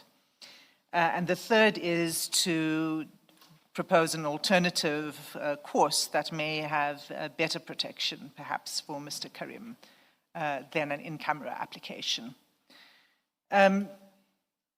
So, Chair, let me first say that although my learned friend was a bit dismissive about the attitude of the evidence leaders to this application, we in fact take quite seriously requests for in-camera evidence. We've moved applications before you in the past in circumstances where the facts were more cogent than in this case. And even there, the Commission has not granted our application in the terms that we sought. So even though there were in-camera witnesses, they were partially in-camera, which wasn't the initial request that was sought for those witnesses, and I'll come back to that. But we moved those applications because we take seriously threats to witnesses. So the starting point is the legal framework and Section 4 of the Commissions Act, which governs this proceedings. And what Section 4 makes very clear is that all the evidence and addresses heard by the Commission shall be heard in public. That is the first thing to say about the Commissions Act. That statutory requirement is given effect in the rules of the Commission, which states that hearings of the Commission will be held in public. Rule 4 also expressly recognizes that there may be circumstances in which it is appropriate for hearings to be conducted in camera. The question is whether these are the appropriate circumstances.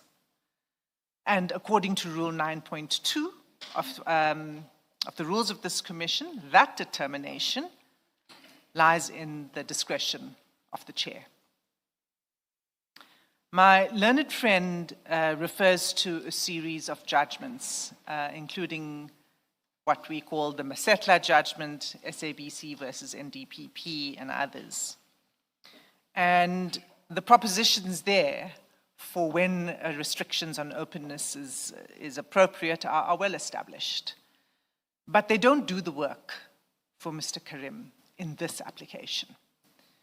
The proceedings, and for several reasons, and it is important to say that the proceedings here don't concern the same kind of litigation, inter partes litigation, in which there is a list. It is a public commission of inquiry, and that's relevant when taking into account the weighing up and the balancing exercise that comes once a threat is established.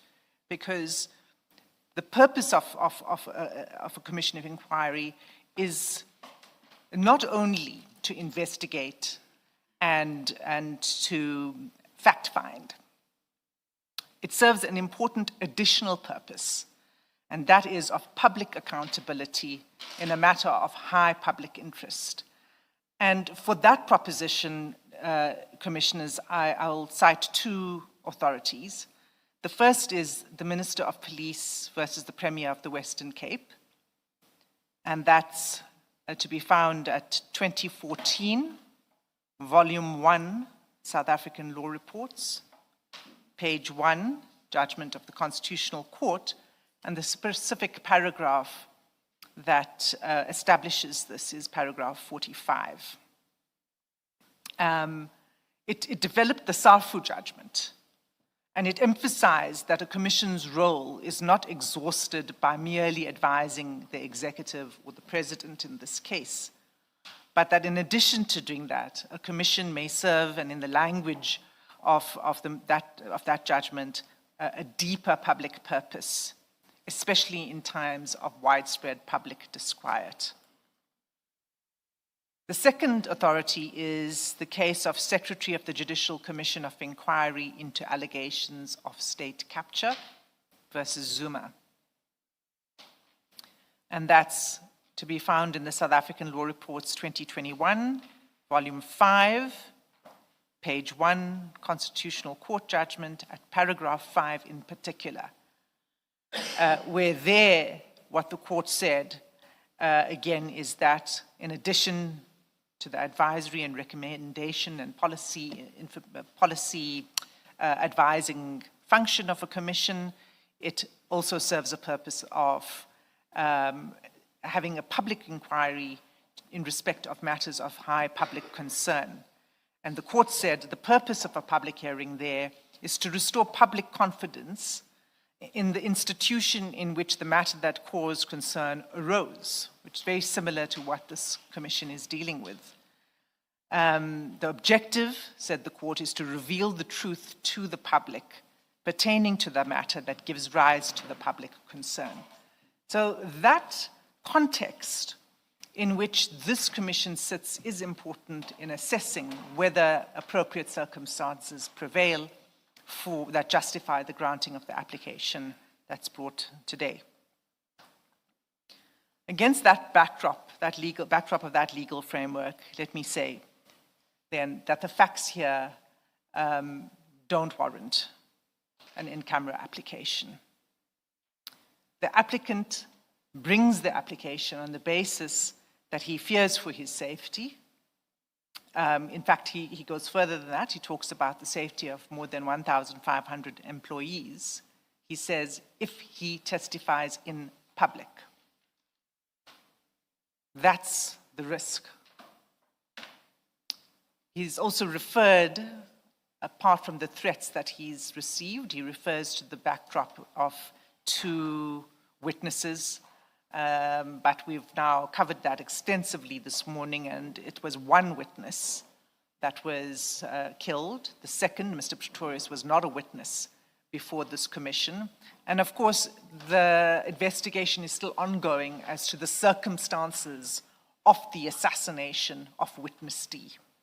And so that's been covered again extensively. I'm not going to get into detail about that, but it is important again in weighing up what this application rests, the grounds upon which this application rests. Mr. Carrim attaches text messages that he has received from unknown numbers, which appear to be threatening. We don't know the context, further context of those text messages. We don't know what the potential sources are of those text messages. We don't know whether there's anything that is, whether there's any hostility or dispute or that's happening within Mr. Carrim's workplace that may give rise to this. We don't know what the source of the threats are. But that there are threats, on the face of it, appear to be clear. They're attached to his application. So we're not dismissive of that, and my submissions to the Commission shouldn't be misunderstood as being a dismissive of the concerns raised by Mr. Carrim. But the reality is that the relief that Mr. Carrim seeks is not going to assist him. The reality is that Mr. Carrim is known to the public. His application in the High Court to delay his appearance before this Commission was widely broadcast. He then appeared before this commission in order to secure a postponement by agreement. Those proceedings were widely broadcast. In those open proceedings, the commission issued a ruling that Mr. Carrim is to be present on the 9th and 10th of March for the purposes of leading his evidence, providing his version that he wishes to place before the Commission, and to be questioned in relation to his evidence, particularly on allegations that have been made by other witnesses that have come to the Commission. Now, and let me say this, in the answering affidavit at paragraph 5.1, it sets out a sample of national media coverage in which Mr. Carrim's name and pictures are displayed.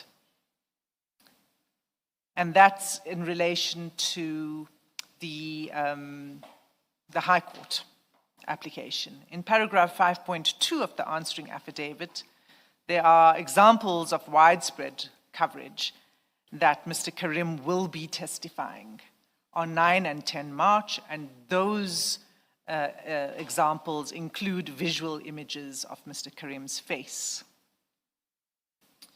So there is no secrecy at all that it will be Mr. Carrim who will be testifying in the Commission on 9 and 10 March. What Mr. Carrim says in his supplementary affidavit, though, is the following. He says, if my in-camera relief is granted, at best, the makers of these threats will simply not know when, if, or how I give evidence, as the very fact of my doing so will be sealed. And Chair, that is to be found at page 55 of the paginated pleadings bundle, paragraph 9.2 of the supplementary affidavit.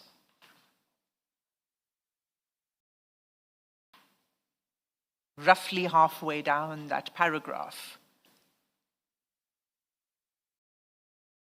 And I want to emphasize this. What he says is that the makers of the threats will not know when, if, or how I gave evidence, as the very fact of my doing so will be sealed. But that's not correct.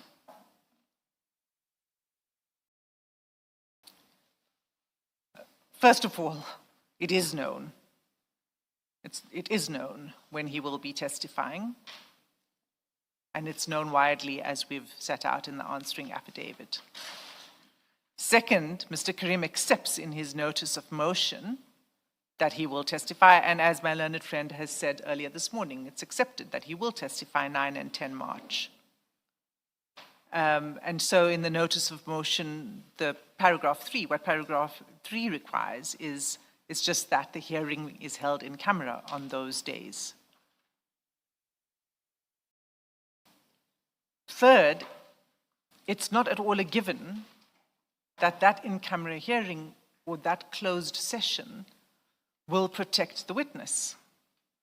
In fact, it may make him more vulnerable, since those who are threatening him may assume that he has implicated them or given evidence problematic to them when he has not. So secrecy can actually amplify a witness's vulnerability by signaling that the witness is exceptional or hidden, and it may just fuel speculation and targeting rather than quell speculation or threats. My learned friend said just testifying at all is a risk, something to that effect, and I'm not sure that I understood it fully. But again, that doesn't assist, because what we do know is that Mr. Carrim is not saying that he will not come to testify. He will come to testify. All he asks is that it should be made in camera, but not disclosing his face or his voice is a practically futile measure, because his voice and his face is so well disclosed. And I must say that Mr. Carrim has not raised confidentiality or try to assert confidentiality over his intended evidence as a ground upon which an in-camera hearing is warranted. So we're only dealing with the question of the threats. And I say that he's not raised that because it's not raised on the papers, but also because when one has regard to the statement, and although Mr. Carrim repeatedly refused to comply with this commission's ruling on 6 Feb that a written statement be provided by 27 February, he has now filed it. And nothing in that statement appears to place the witness at risk through exposure of third parties in any wrongdoing. The contents of the statement do not disclose any information that was not already disclosed in a public setting before the High Court. So there really will be no practical purpose served by an in-camera hearing. And the threat won't be removed by an in-camera hearing. The threat that, such as it is that that has been put up in the text messages. And I'm assuming for the purposes of my argument that those are credible threats. Now, with regard to the other in-camera applications, there have been 8 witnesses who have applied to give evidence in camera before this commission. All but one of these witnesses were required to testify only partially in camera. That is, in public session, with only their faces concealed. The grounds advanced by those witnesses in their applications were either that testifying in open session would risk compromising ongoing criminal investigations, or serious risks to their physical safety. The reason for concealing the faces of those witnesses was because they were also in witness protection, and their facial identification would have rendered the witness protection measures ineffective and would have materially jeopardized their safety. Their faces were not known to the public, those witnesses, unlike Mr. Carrim. Here, his identity and appearance are already in the public domain, as is apparent from the extensive media coverage annexed to the answering affidavit. Masking the witness's face would therefore serve no practical protective purpose. So in those circumstances, even a partial in-camera hearing would be devoid of a rational foundation and cannot be justified on the facts before the commission.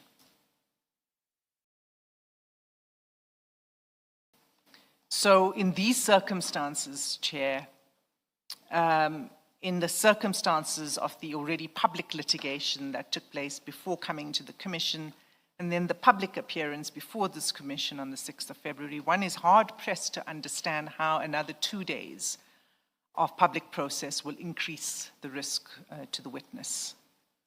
It is true that there is public attention on the proceedings of this commission. By their nature, all commissions established under the Act are required to be public as a default position. All the witnesses who have testified in open session in this commission have had to deal with this at great personal discomfort. Having regard to what I've said about the public knowledge of the witness's identity and the dates for his evidence, there's no reason to privilege this witness by shielding him from public view.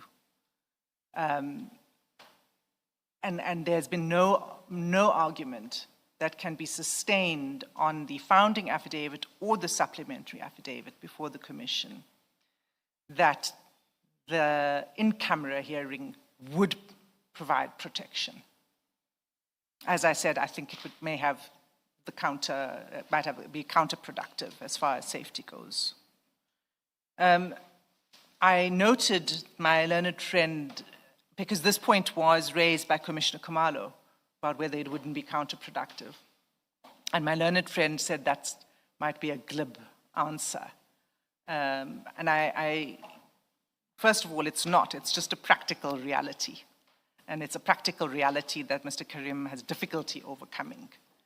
But to assure the Commission and Mr. Carrim and his team that from our perspective as evidence leaders, it's not a glib response. What I submit to the Commission is that there are measures of protection that may be provided to the witness. And I must say that in the supplementary affidavit, the witness says the following, and that's at 9.3.4, paragraph 9.3.4 of the supplementary affidavit. What the witness says is, I quote, "Unlike the Commission and some of its staff that have the benefit of security details paid for by the state from taxpayer funding, I have had to undertake at huge expense and prejudice funding security for my family and me." So the witness has complained that while there's protection provided to the Commission and its staff, he's had to foot the bill for his own protection. I want to clarify and place on record that I've been advised by the Commission's head of security that the Commission has previously offered the witness protection services. I understand that he declined the offer as they already had arrangements in place. The offer, however, remains. And I would go so far as to propose, Chair, that in light of the threats received, the Commission could better protect the witness in other ways, not through an in-camera application, but by renewing its offer of protection services that was made earlier, and to consider the contours of the offer of the protection services, whether it's transit protection or static or both, and to do so on the basis of a threat and risk assessment, which I think, in fact, first of all, a threat and risk assessment with the assistance of the state security or crime intelligence or both would actually be important, because a properly resourced TRA is likely to identify the source and nature of the threat more expeditiously than a report made at the local police station. So it goes to the point, Chair, that you raised at the outset about the credibility of the threat, the source of the threat, what actually lies behind it. And having a well-resourced threat and risk assessment made available to the witness will provide a more meaningful measure of protection for the witness. And I would propose that those measures be considered, and if the threat and risk assessment shows that there's a basis and for providing, whatever range of services are necessary, then that can be considered by the Commission, and if necessary, it may even be in place for the duration of the work of the Commission. And again, I say so on the advice of the head of security for the Commission. But that is a meaningful way to address what the witness has brought to this Commission, the risk that he says he faces and the threats that he's received. It's not the first time that the Commission would be offering services. It's done so for other witnesses who have come, and those witnesses have testified in open. So, in open session. So those are my submissions on the application itself. There are a few other issues I just would like to touch on very quickly. The first is the issue of the bundle that is to be provided to the witness. And I'd like to again clarify that that bundle is not there was a bundle that was provided to the witness some time ago. And what is to be provided today are additional documents that will be used for the purposes of examination of the witness on the 9th and 10th of March. So it's the original bundle plus some additional documents. So the delay is not for the provision of an entire set of documents. It is for the additional documents. The reason it couldn't be provided earlier was because the evidence leaders were awaiting the statement, which only arrived on the 4th of March, the statement that was due on the 27th of February. And the reason for that has got nothing to do with ambushing. The witness seems to be paranoid about the posture of the commission. And there's really no basis to be concerned about that. The purpose of the statement is something that is common practice by all commissions, in fact, not just this commission. A witness comes, a witness provides a statement. It's for the benefit of the witness. The witness gets to provide his or her version unfiltered by the evidence leaders.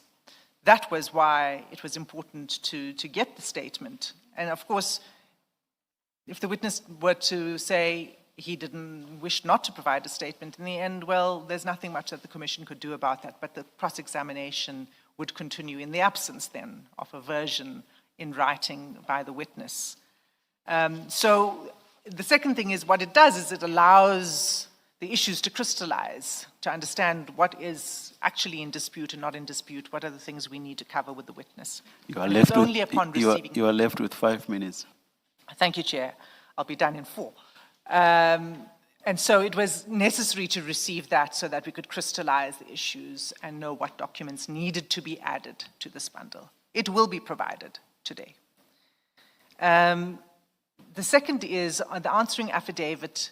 The purpose of the answering affidavit was to put up those media reports so that the commission, so that it was properly placed before the commission, so you could have regard to it in determining this and considering the argument of the evidence leaders and where we are coming from when we say practically there is no, it would be futile to have an in-camera hearing. We needed to set that out. That was the purpose of the answering affidavit, not to respond ad seriatim to the applicant's affidavit. So to the extent that there were issues like the 2 witness issues that were not addressed, that was the only reason why it wasn't addressed.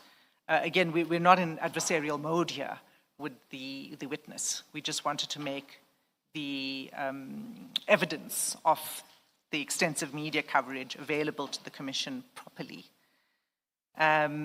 So I'm going to resist the provocation by Mr. Carrim, I won't say by my learned friend, in his affidavits and his remarks about the commission and the commission staff and the evidence leaders. I could say more, but maybe I'll just leave it at what Justice Fisher said in her judgment when she was determining the urgent application that was before her and about what she thought was the unreasonable conduct of the witness in paragraph 19 of her judgment. I won't say anything further on that score. I'll leave it at that, Chair. So that really is our response. I am here addressing the Commission on behalf of the evidence leaders to this in-camera application, Chair. Thank you, Ms. Hassim. I have just one issue. You emphasize, of course, you've raised a whole lot of other issues, but you've emphasized the question of the High Court application and therefore the fact that Mr. Carrim was brought into the public domain, pictures and all, on that occasion. And also that this happened as well when he appeared here. If I understood Mr. Premhid's argument correctly, he's saying none of that changes the situation, which is that after the High Court application, after that appearance, it's only then, thereafter, that there were threats, and that the application relates to the threats, and not so much what had happened historically, even if that was recent history, of course. Why the emphasis on the High Court application and also the appearance here? The emphasis is important, and it's not historical, Chair. And it's not about the High Court application and what it was about or anything like that.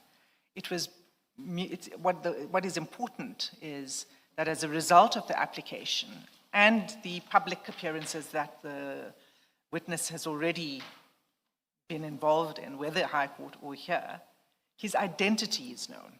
So it is, and that can't be changed. It's because of the High Court application and his appearance here that his identity is known. And that's the only point that's the relevance of the High Court proceedings and the 6 February appearance. It's in that context that there were images of his face, that there was video coverage of his appearance before this commission, and therefore he is known. So the relevance of it is, what does in-camera hearing, how does it serve the witness in protecting him? By my learned friend's argument, the only way in which the threat would be removed is if he did not testify at all before the commission. That's the only way the threat would be removed. But as it stands now, he is publicly known. His face is known.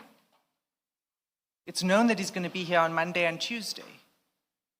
To just pull a curtain over it and have the hearing Not necessarily here, because at this stage you do not know what my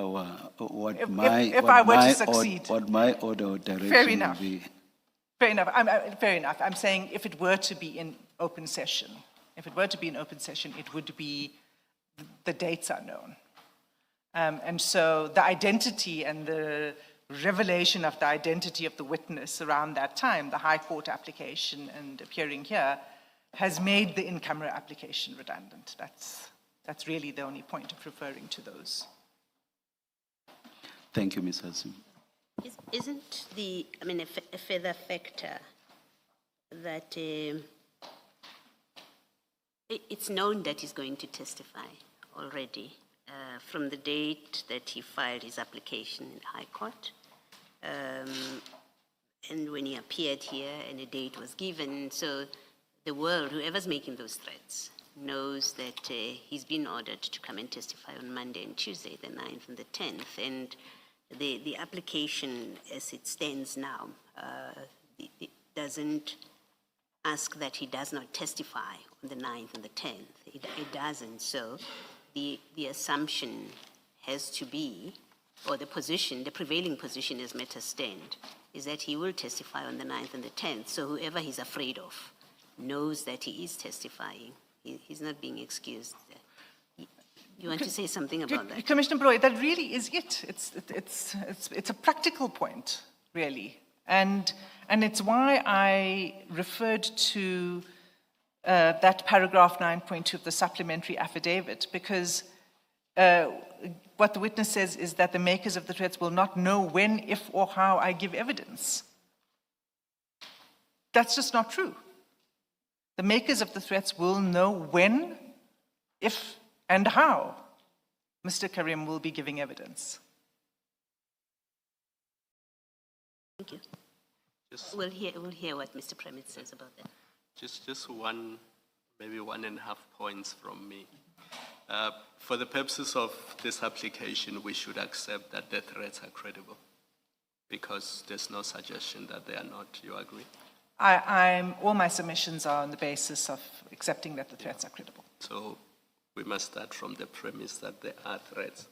Now, accepting that as a fact, do you think an in-camera hearing of the evidence would eliminate those threats? I mean, based on what we have heard. I'm not asking for your opinion, but based on the evidence that is before us. Well, okay, so let me explain what I say when I say the threats are credible. What I mean is, I think it would indeed be glib to not take threats seriously. However,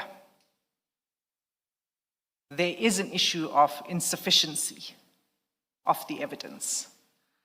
Some of it was already, and I didn't go there because it was covered already by Commissioner Baloy, about whether the messages that are attached to the affidavits actually show that it's a threat that is emanating from this commission, or whether it has to do with something else.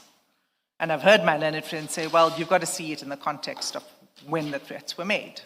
I accept that, but it's not a full answer. the evidence is insufficient. So I just want to be understood properly when I say it's credible. I just mean that I think it would, from my perspective, I take it seriously, but it's not the application, the sufficiency of the evidence for the purpose of the application doesn't satisfy, I think, what this commission needs to determine. So, I understood Mr. Premhid to be saying, because we don't know where it's coming from, we must err on the side of caution. Just because we're not certain that it's related to the commission does not mean it is not. Sorry, Commissioner Kamala. So the first is the issue of the sufficiency of the evidence, but it's also not knowing, it's precisely not knowing that, which is why at the tail end of my submissions, I propose that, well, let's get to the bottom of it. Where is the threat coming from? And how can the commission assist the witness in that regard? And that would be, as I said, more meaningful protection than an in-camera application, because everybody will know that the person behind the curtain is the Wizard of Oz.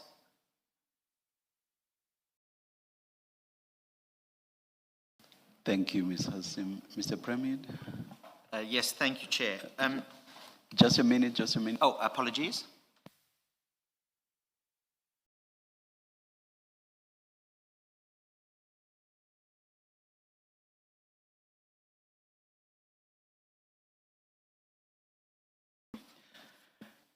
Only 10 minutes, Mr. Premhid. Is that protected time? Or in toto? All told. I have 14 points to make very briefly in reply. Sorry, Sure. was that 14? 14, yes. Sure. I'll do it in 10 minutes, but I will... All right. I have 14 points to... 10 protected. Okay, I take that. Thank you, Chair. Let's start at the end. My learned friend says that Mr. Carrim will come here on the 9th and 10th if the in-camera application is granted, and all that will be done is his voice is going to be blurred, or they're going to distort his voice so that he's not known. My learned friend is interrupting, I apologize. I don't know if this is going to cut into my protected time. That's how I understood the submission, but Ms. Hassim, yes? Chair, can I just correct it, because you may go down a path then, Mr. Premhid, that is not warranted. Not a distorted voice or that kind of thing. It would be in camera. That is what's requested. It would be a closed, sealed session.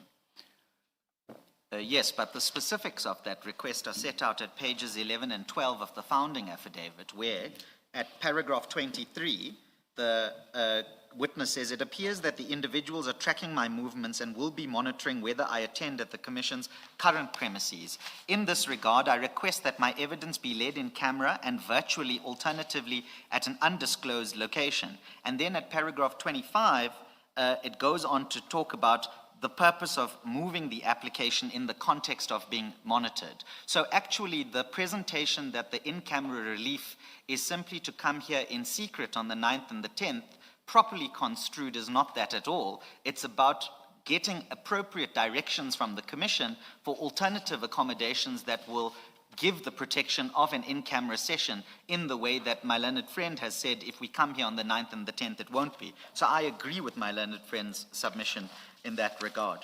May I just also say regarding this sudden offer that is being made about security and whatever else might be the case. I heard my learned friend to say that the head of security made a direct offer to this witness, i.e. my client, and I am instructed by my instructing attorney that no such offer has ever been made.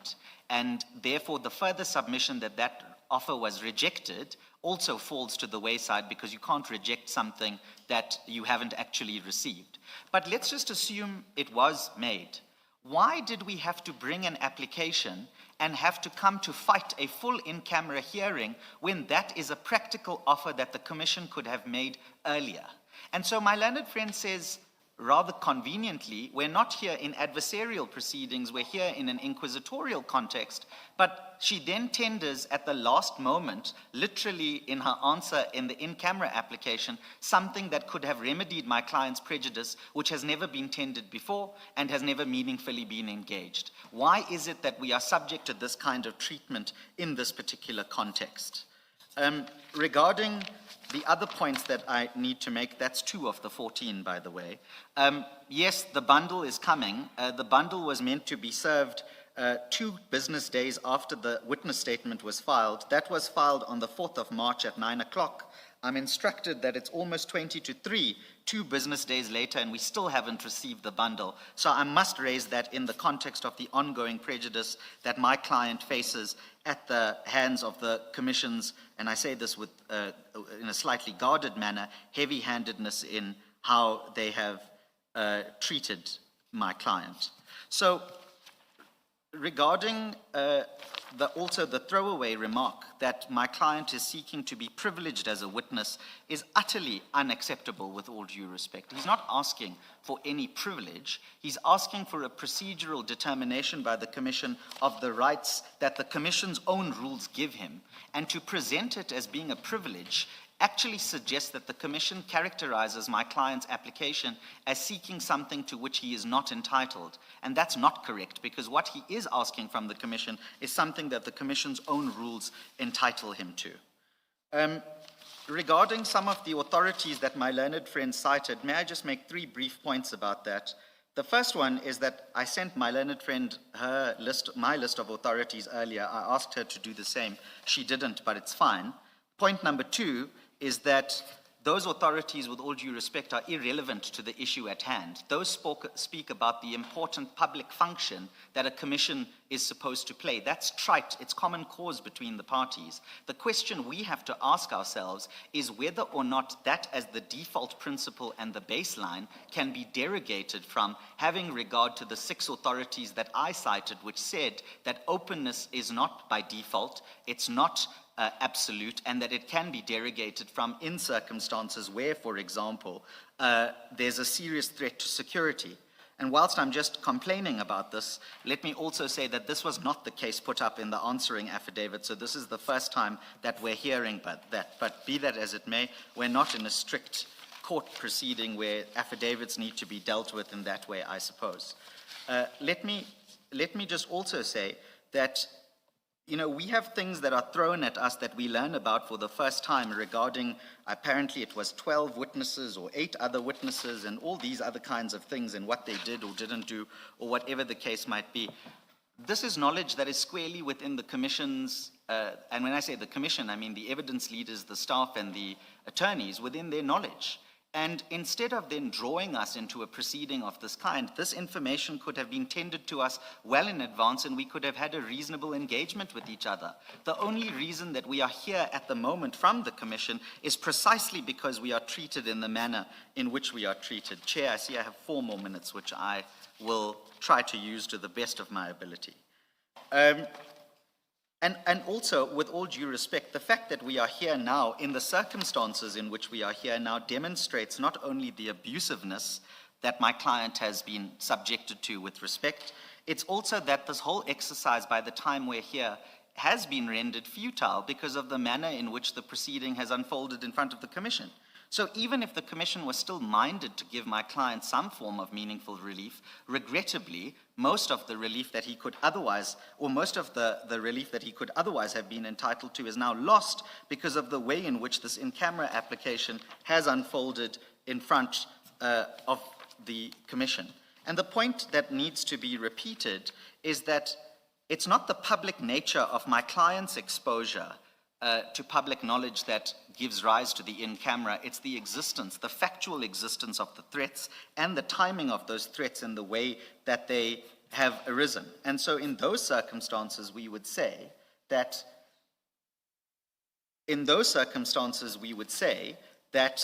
the appropriate thing to do here is to grant my client in-camera relief. If it has to change Schedule A, who's included and who's not included, that is something that the Commission will determine and we will respect. And the Commission will also apply its mind to what is said at pages 11 and 12, paragraphs 23 onwards of the founding affidavit regarding the modality of that evidence.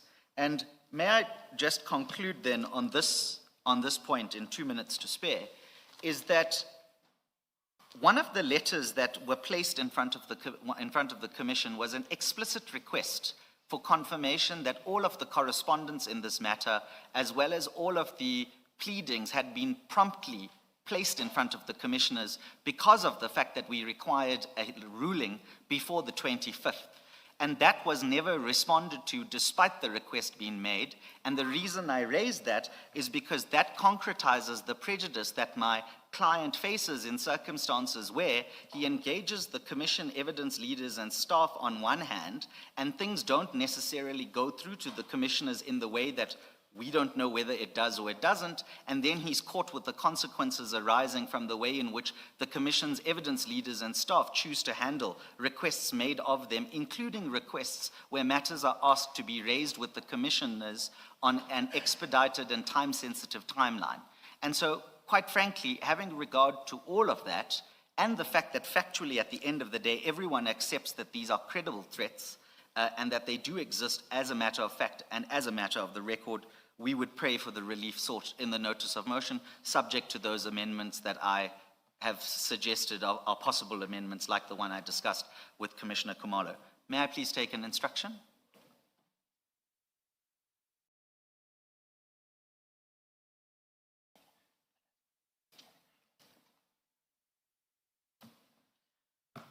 Thank you, Chair.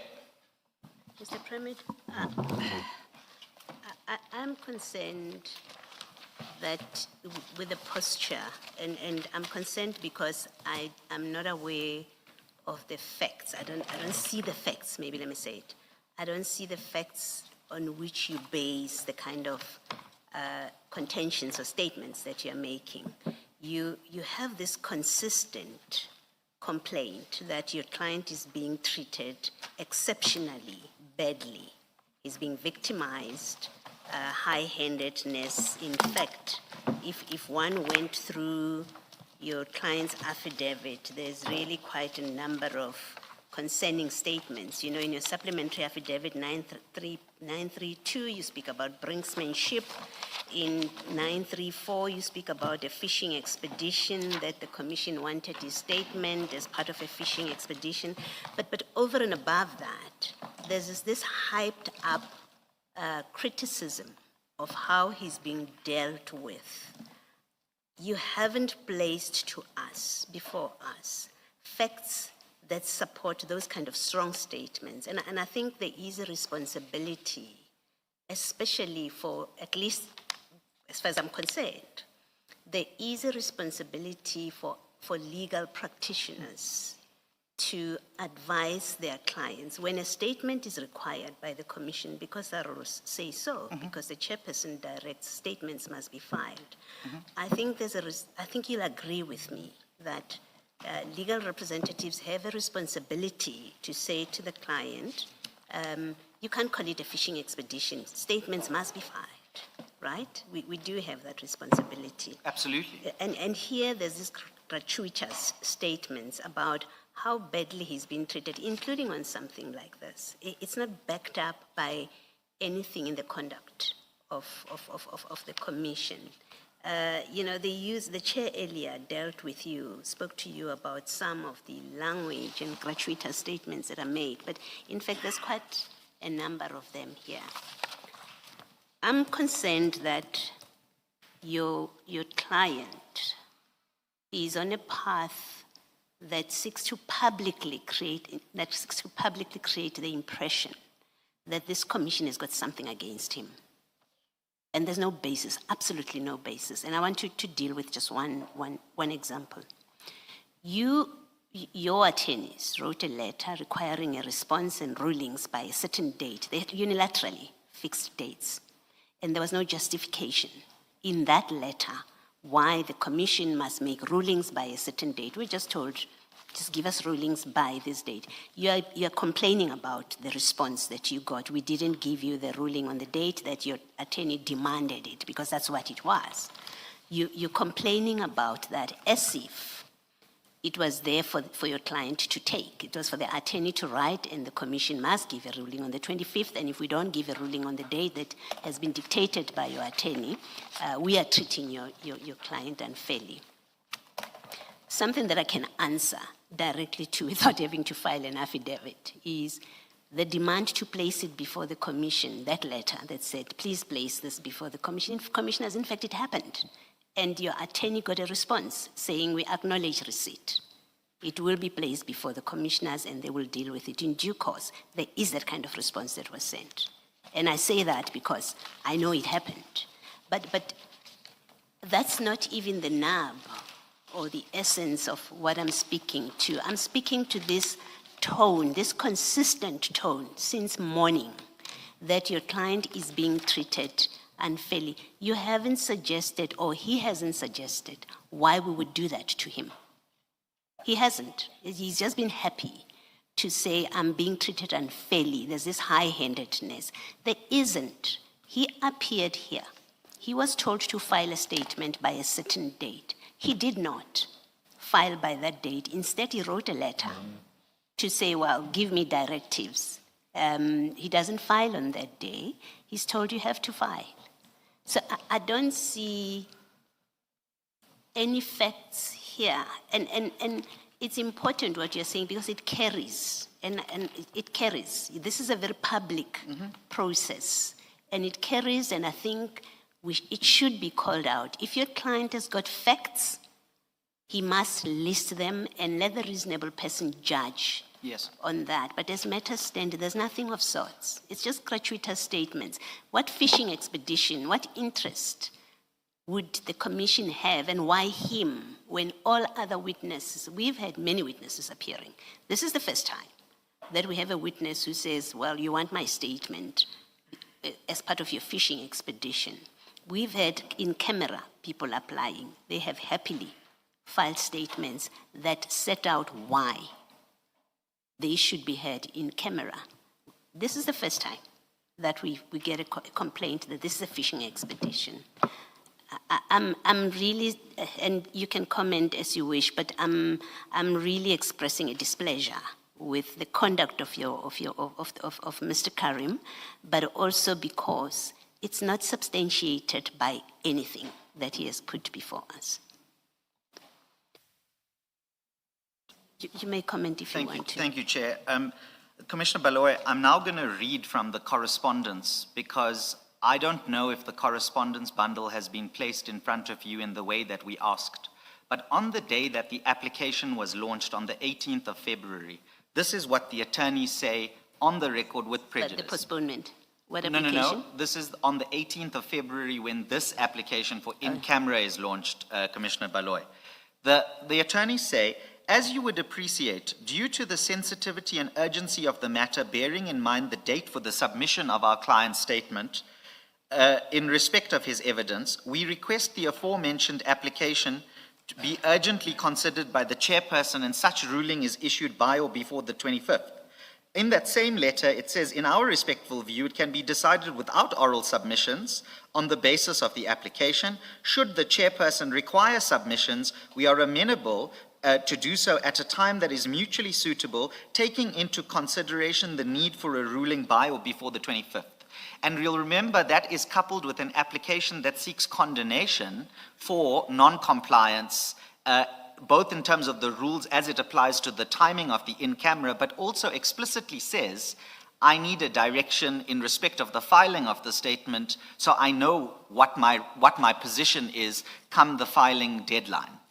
On that day, Commissioner Baloyi, the response from Mr. Popkas says, it's not that it's being placed in front of the commissioners. It says instead, we confirm that same will be relayed to the secretary and evidence leader shortly, and we will revert with formal instructions in due course.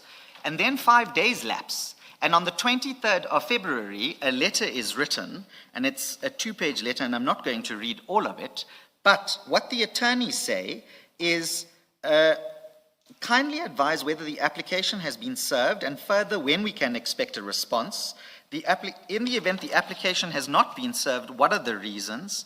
We remind you of the urgency in response to our client's application premised on the order of the Commission. And we refer you to what we set out in paragraph 7, which is what I read out about that 25th deadline. We reiterate that request. And then on that same day, we get a response that says, we acknowledge receipt of your correspondence and confirm that same will be directed to the relevant functionaries for consideration. My point, Mr. Premhid, is why does that all, how does it all justify this is victimization? That's my point. My point is, you remember where I started? I said there's this consistent theme that Mr. Carrim is being treated exceptionally badly, victimized. You've said, I think we've been adversarial. The commission has been adversarial towards him. All the strongest words that he could think of are in his affidavit about how badly he's being treated. But not just badly, but like he's being targeted, he's being victimized. And that's my issue, that sequence of correspondence happened as it did, right? How does it translate? When do we get to the point where you say, this is my client being particularly victimized? That's why I referred, and for me, that's an easy example about the statement that, all witnesses have to submit statements. You have a witness say, oh, this is a fishing expedition. I've asked to be heard in camera, now you want my statement. And you want my statement because you want a peek, to have a peek into what I'm going to see. What I'm saying is, surely, what interest do we have, right? Why would we want to fish when we're going to have a witness here? He will come and testify. We'll ask him all the questions we want to ask. Absolutely. Yes, so there's not, basically the point I'm making is, there is no basis for this strenuous complaint that is being put out there that this particular witness, and just him, because we've never had this complaint, just him, why would we treat him badly? Why? The one witness who came here applied for a postponement.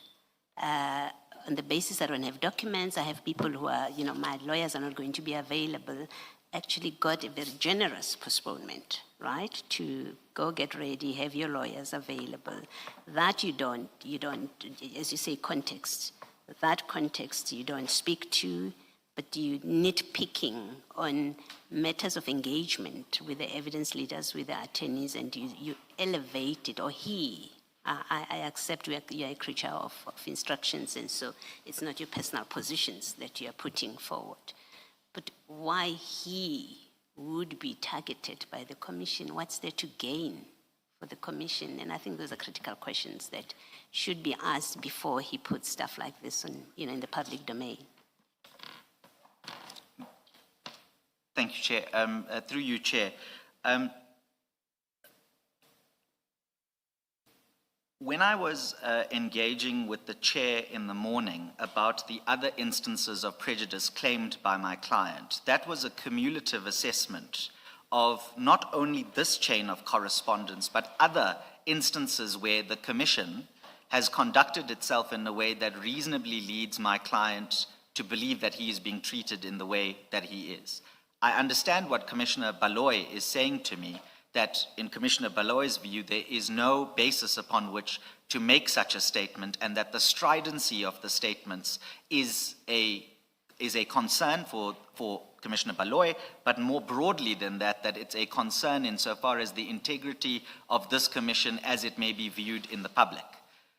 And Commissioner Baloy, I would entirely agree with you. The consistent complaint from my client has been that the Commission has a set of rules. There are instances where not the commissioners sitting on bank in front of me, but through the evidence leaders or the attorneys or the staff or whatever the case might be, there are instances where non-compliance with those rules are identified. That may or may not turn out on legal interpretation and whether that view is right or wrong. But what it implicates is that my client is the subject of coercive force by this commission. And unless my client is represented by a legal... Coercive force having manifested where? Just tell us it's the threat of the coercive force. I'm not saying that there has been coercive force. I'm saying at each one of these instances that you've put to me, where the stridency emerges from Mr. Carrim and his legal team, I'm saying that in each one of those instances, the threat of coercive force hangs over my client, that if he is found to be in breach of the Commission's rules, or even where to be found in breach of those commission's rules is subject to a legal debate where his legal representatives say, actually, the commission is not following its rules in the first place. So why No, can we just clarify this? You say he's the subject of the threat. I understand you to be saying the threat of coercive force, but that's true for everyone who appears before us. If they haven't complied with a directive in the way that your client did not, right? There was an order by the chair. You must file your statement by a certain date. Yes. Now, there's nothing exceptional about your client on that kind of order.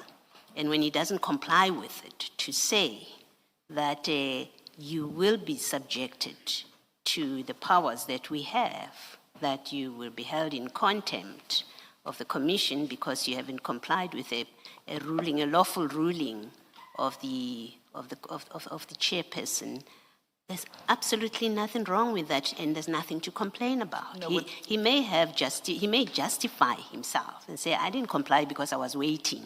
I was hoping you will give me a directive just like I asked for, right? He could give that as an excuse for non-compliance, but as a matter of law before us here, right? If you don't comply with the directive of the chairperson, you are in contempt. Whether we act or we postpone acting is a different matter. So it's an inaccurate reflection of the position to say that, well, he's being unfairly subjected to coercive force because he has been told he's in contempt and therefore he will be, measures will be taken against him.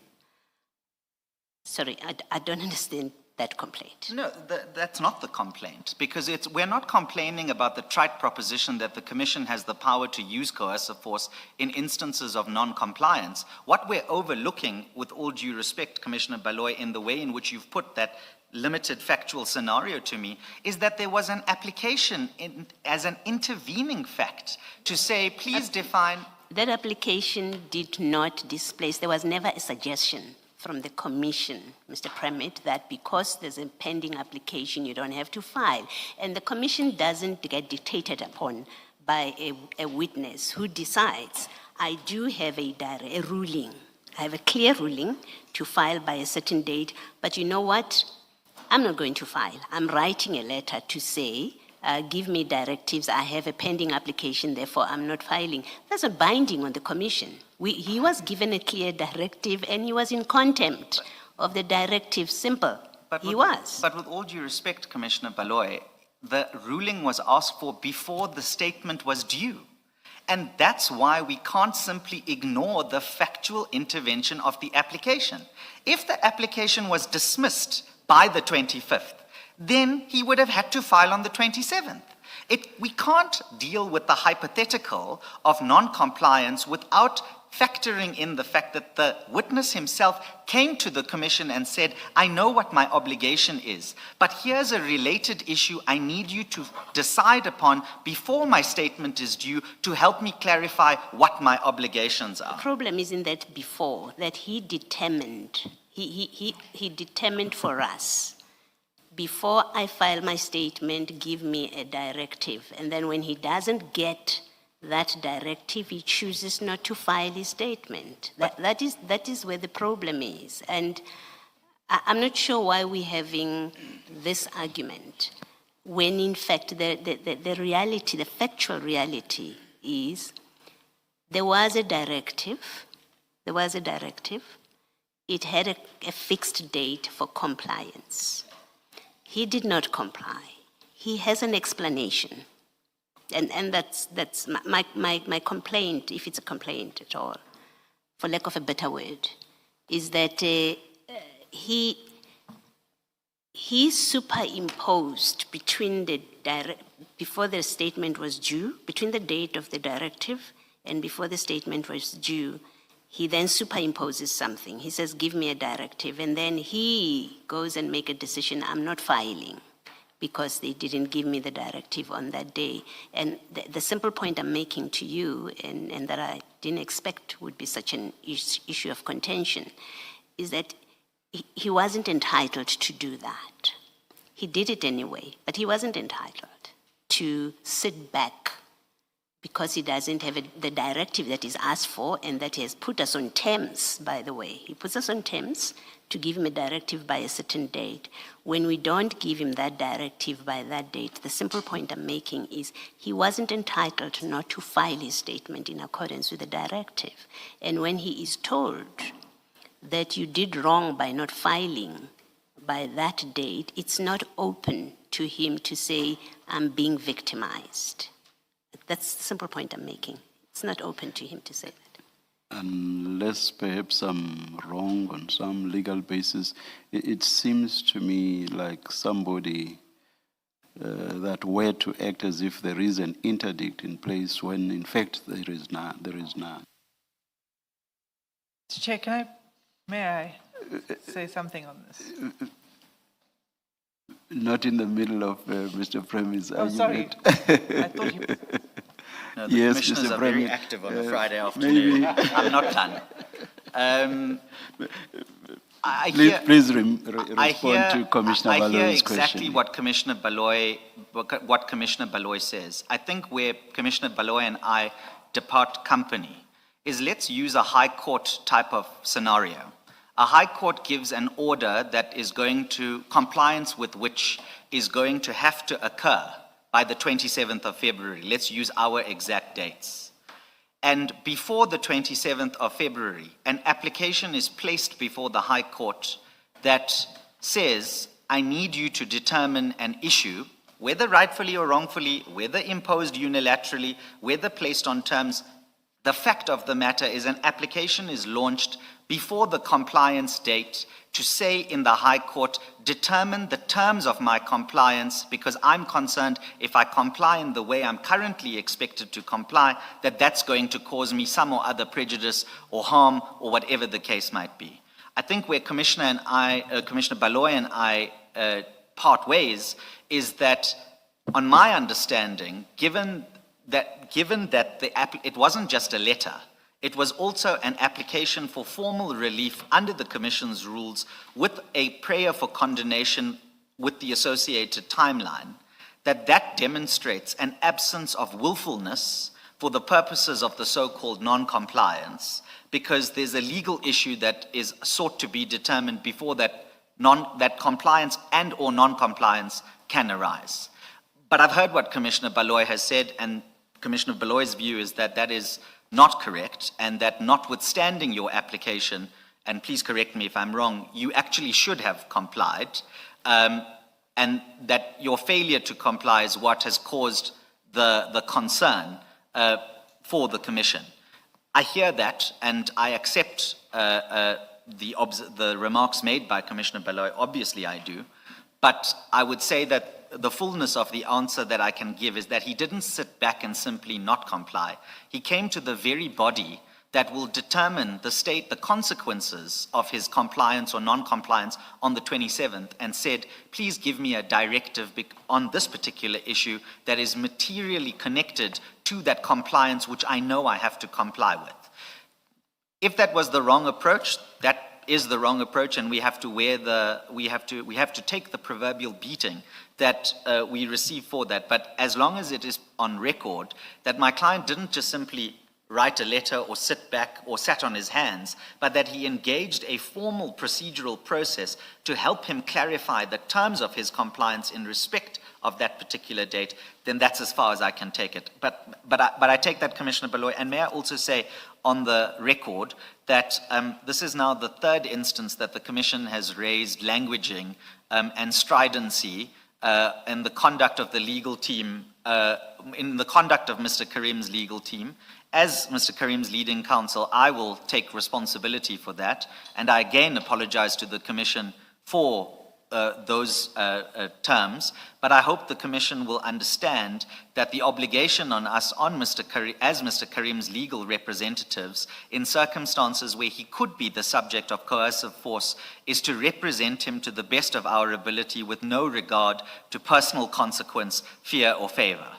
And so I take the admonition in the way that it is delivered, and just to assure the Commission that that was never meant as a sign of disrespect or willful non-compliance, but it was in what we see as the legitimate pursuit of our responsibilities to our client as his legal representatives. Thank you, Chair. Thank you, Commissioner Baloyi. I accept that, Mr. Premhid.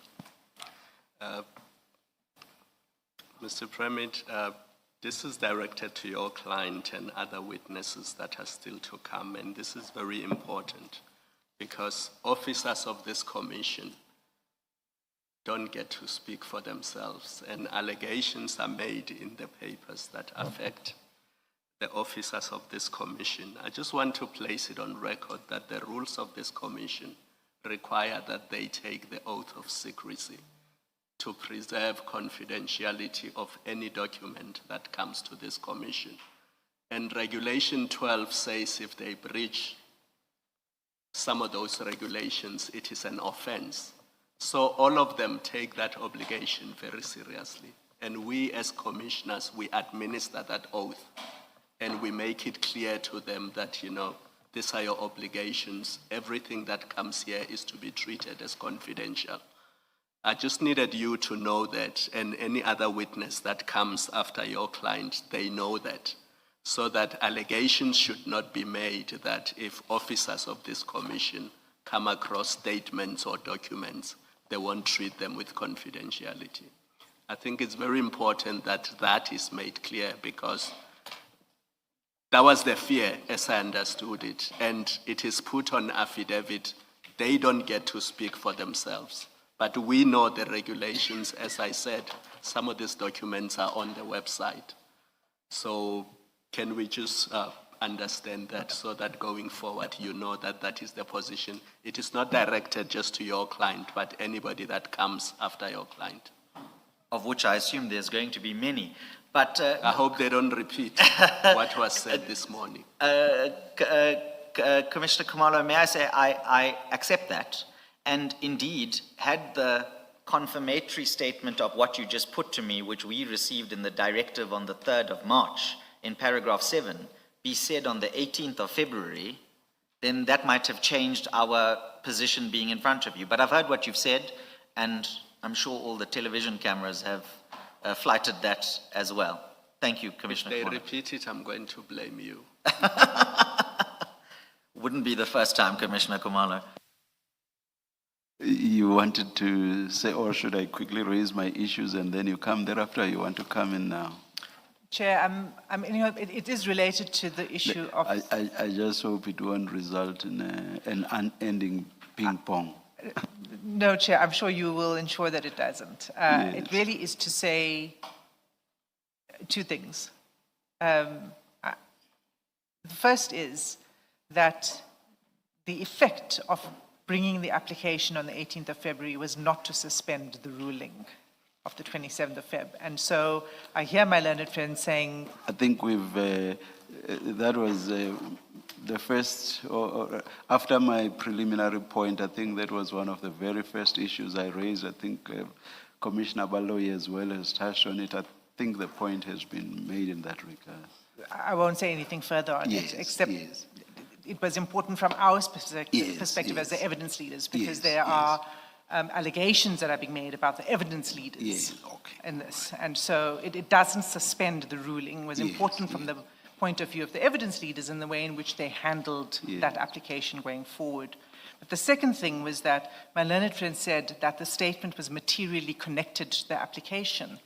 And that was not at all apparent, and until this moment, it's still not apparent to me how it is materially connected to the application. If Mr. Carrim had said, my statement will contain information that cannot be disclosed, and that it's part of my application for the in-camera hearing. Part of why I need this is because I'm going to say something that has to be kept confidential. That I understand, but that's not the ground that was advanced in the application. And what is in the statement is not anything that has not already been said in public in the High Court by the witness. Thank you, Ms. Hassim. A quick response to the second point only, please, Mr. Premhid, if you have it. All I'll say is that I don't know what more my client can be expected to do in the circumstances where he comes to the commission, places the application and the correspondence where the exact justification sought by my learned friend is placed. And that's not to do what my learned friend has, I think, suggested, which is that it's about the content of the statement. It's about the status of disclosure it's the status of the hearing prior to the disclosure of the statement, not the content of the statement itself. So that's consistent, the consistent line we've taken in these proceedings. Thank you, Mr. Premhid. I have two very brief points to raise.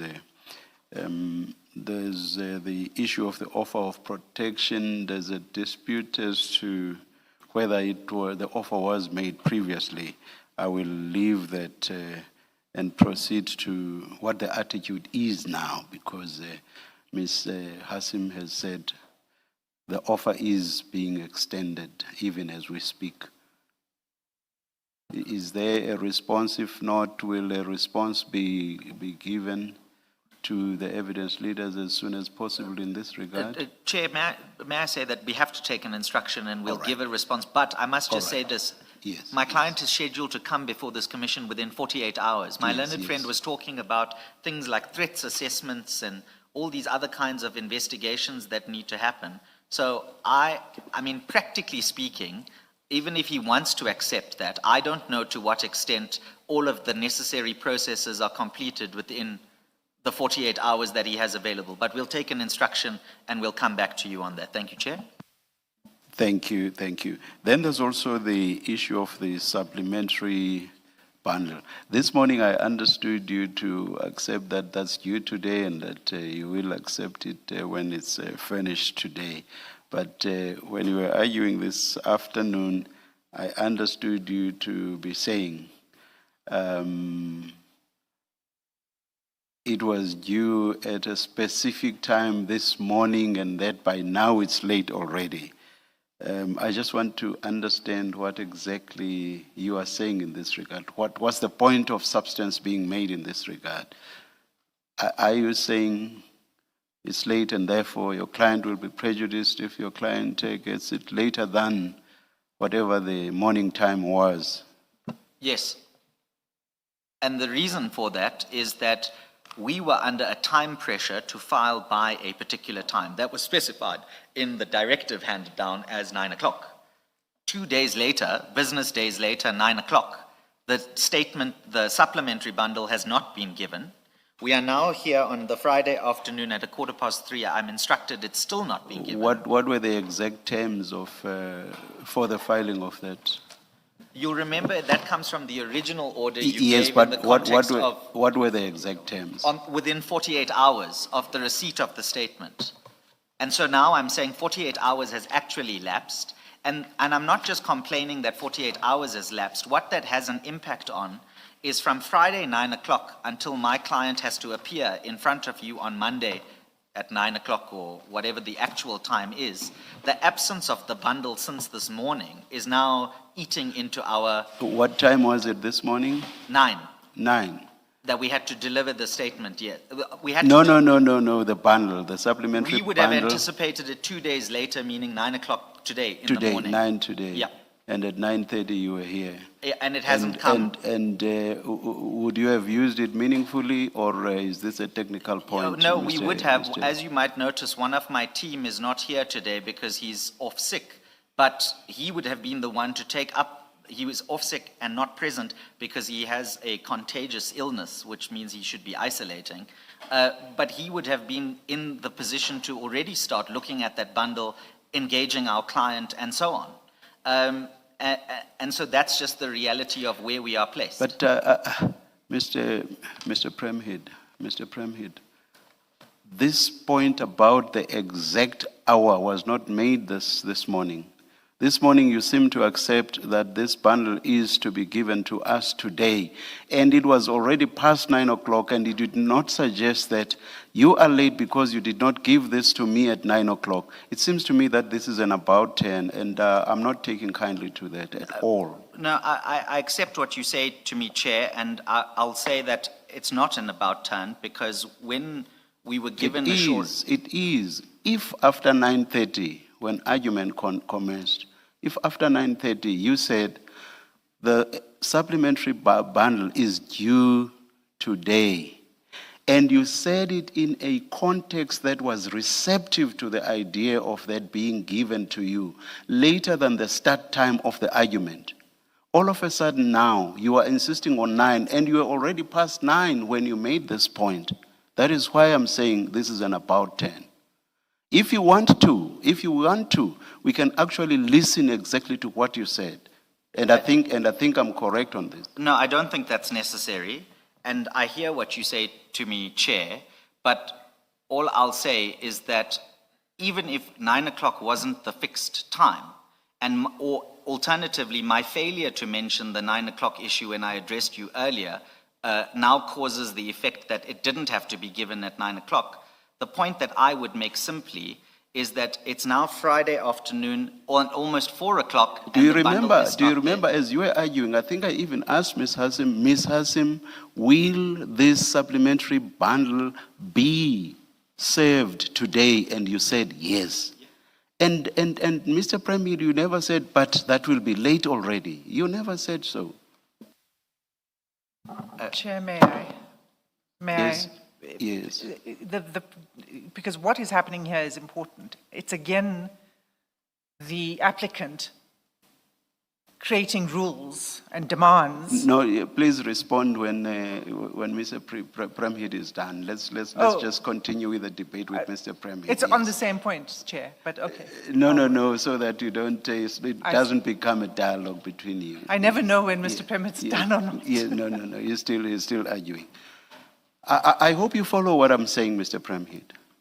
After 9:30, during your argument, you, in a manner that is receptive to the idea, accept that the bundle is going to be served. You do not appear to be opposing that on the basis that it was supposed to have been served at 9 o'clock, and therefore it's late already. You did none of that. If anything, as I've said, I think 2 times already, you were receptive to the idea that the supplementary bundle was going to be served after 9 a.m. in the morning. So it's on that basis that I say I see this as nothing but an about 10. It's on that basis that I say so. And I added that I do not take kindly to it. Chairperson, I'm instructed that the bundle has now been emailed to us whilst we've been having this engagement. So my prejudice is cured. Thank you very much. Thank you very much. Those are the only 2 issues I wish to raise. I wished to raise with you, Mr. Premhid.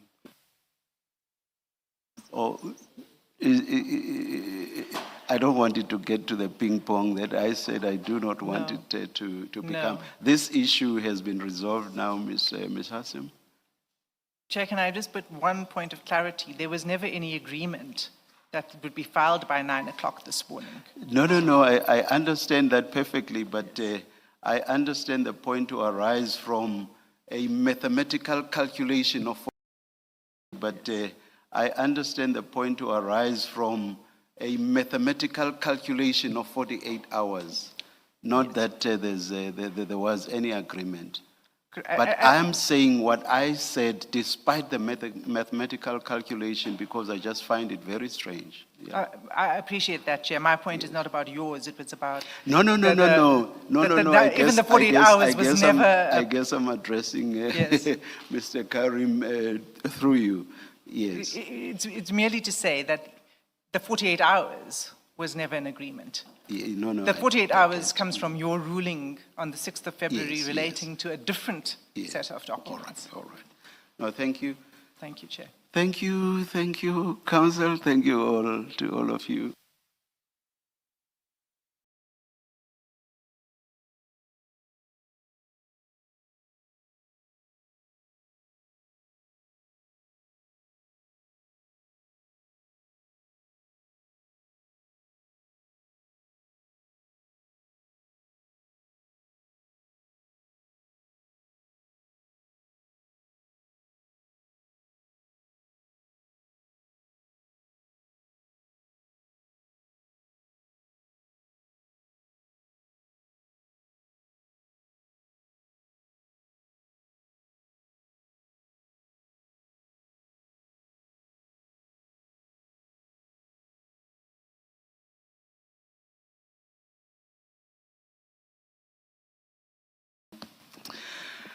I will make my ruling on this at 9:30 on Monday, and I hope that it will be a written ruling which will cover both the reasons for this morning's ruling and also then the ruling on the aspect that's been argued now, plus the reasons for it.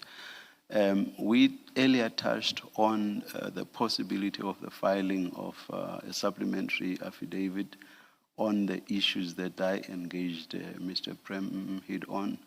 I do not even trust my memory to be able to articulate those. I trust your memory more than mine, Mr. Premhid, on that. To interrupt you whilst you are talking, but my learned friend indicated she also doesn't remember. I remember that this possible supplementary statement is to deal with issues such as who could potentially be the source of those threats. That was the thrust of it. Yes, that was the main. The circumstances yes, and yes. the reasonable yes. version of the That crime. was the thrust of it. Yes. Thank you. I direct that a supplementary affidavit, if any, underline if any, must be filed by midday tomorrow, and a response to it, if any, by 7 p.m. tomorrow. That's the direction, but I may just add that by making the direction, we're not necessarily saying that anything will turn on that. But when you write your reasons, you never know where the pen might lead you. So I want to avoid a situation where we just might say, oh gosh, if we had directed that there be such a supplementary affidavit. So it's on that basis that I'm giving that direction.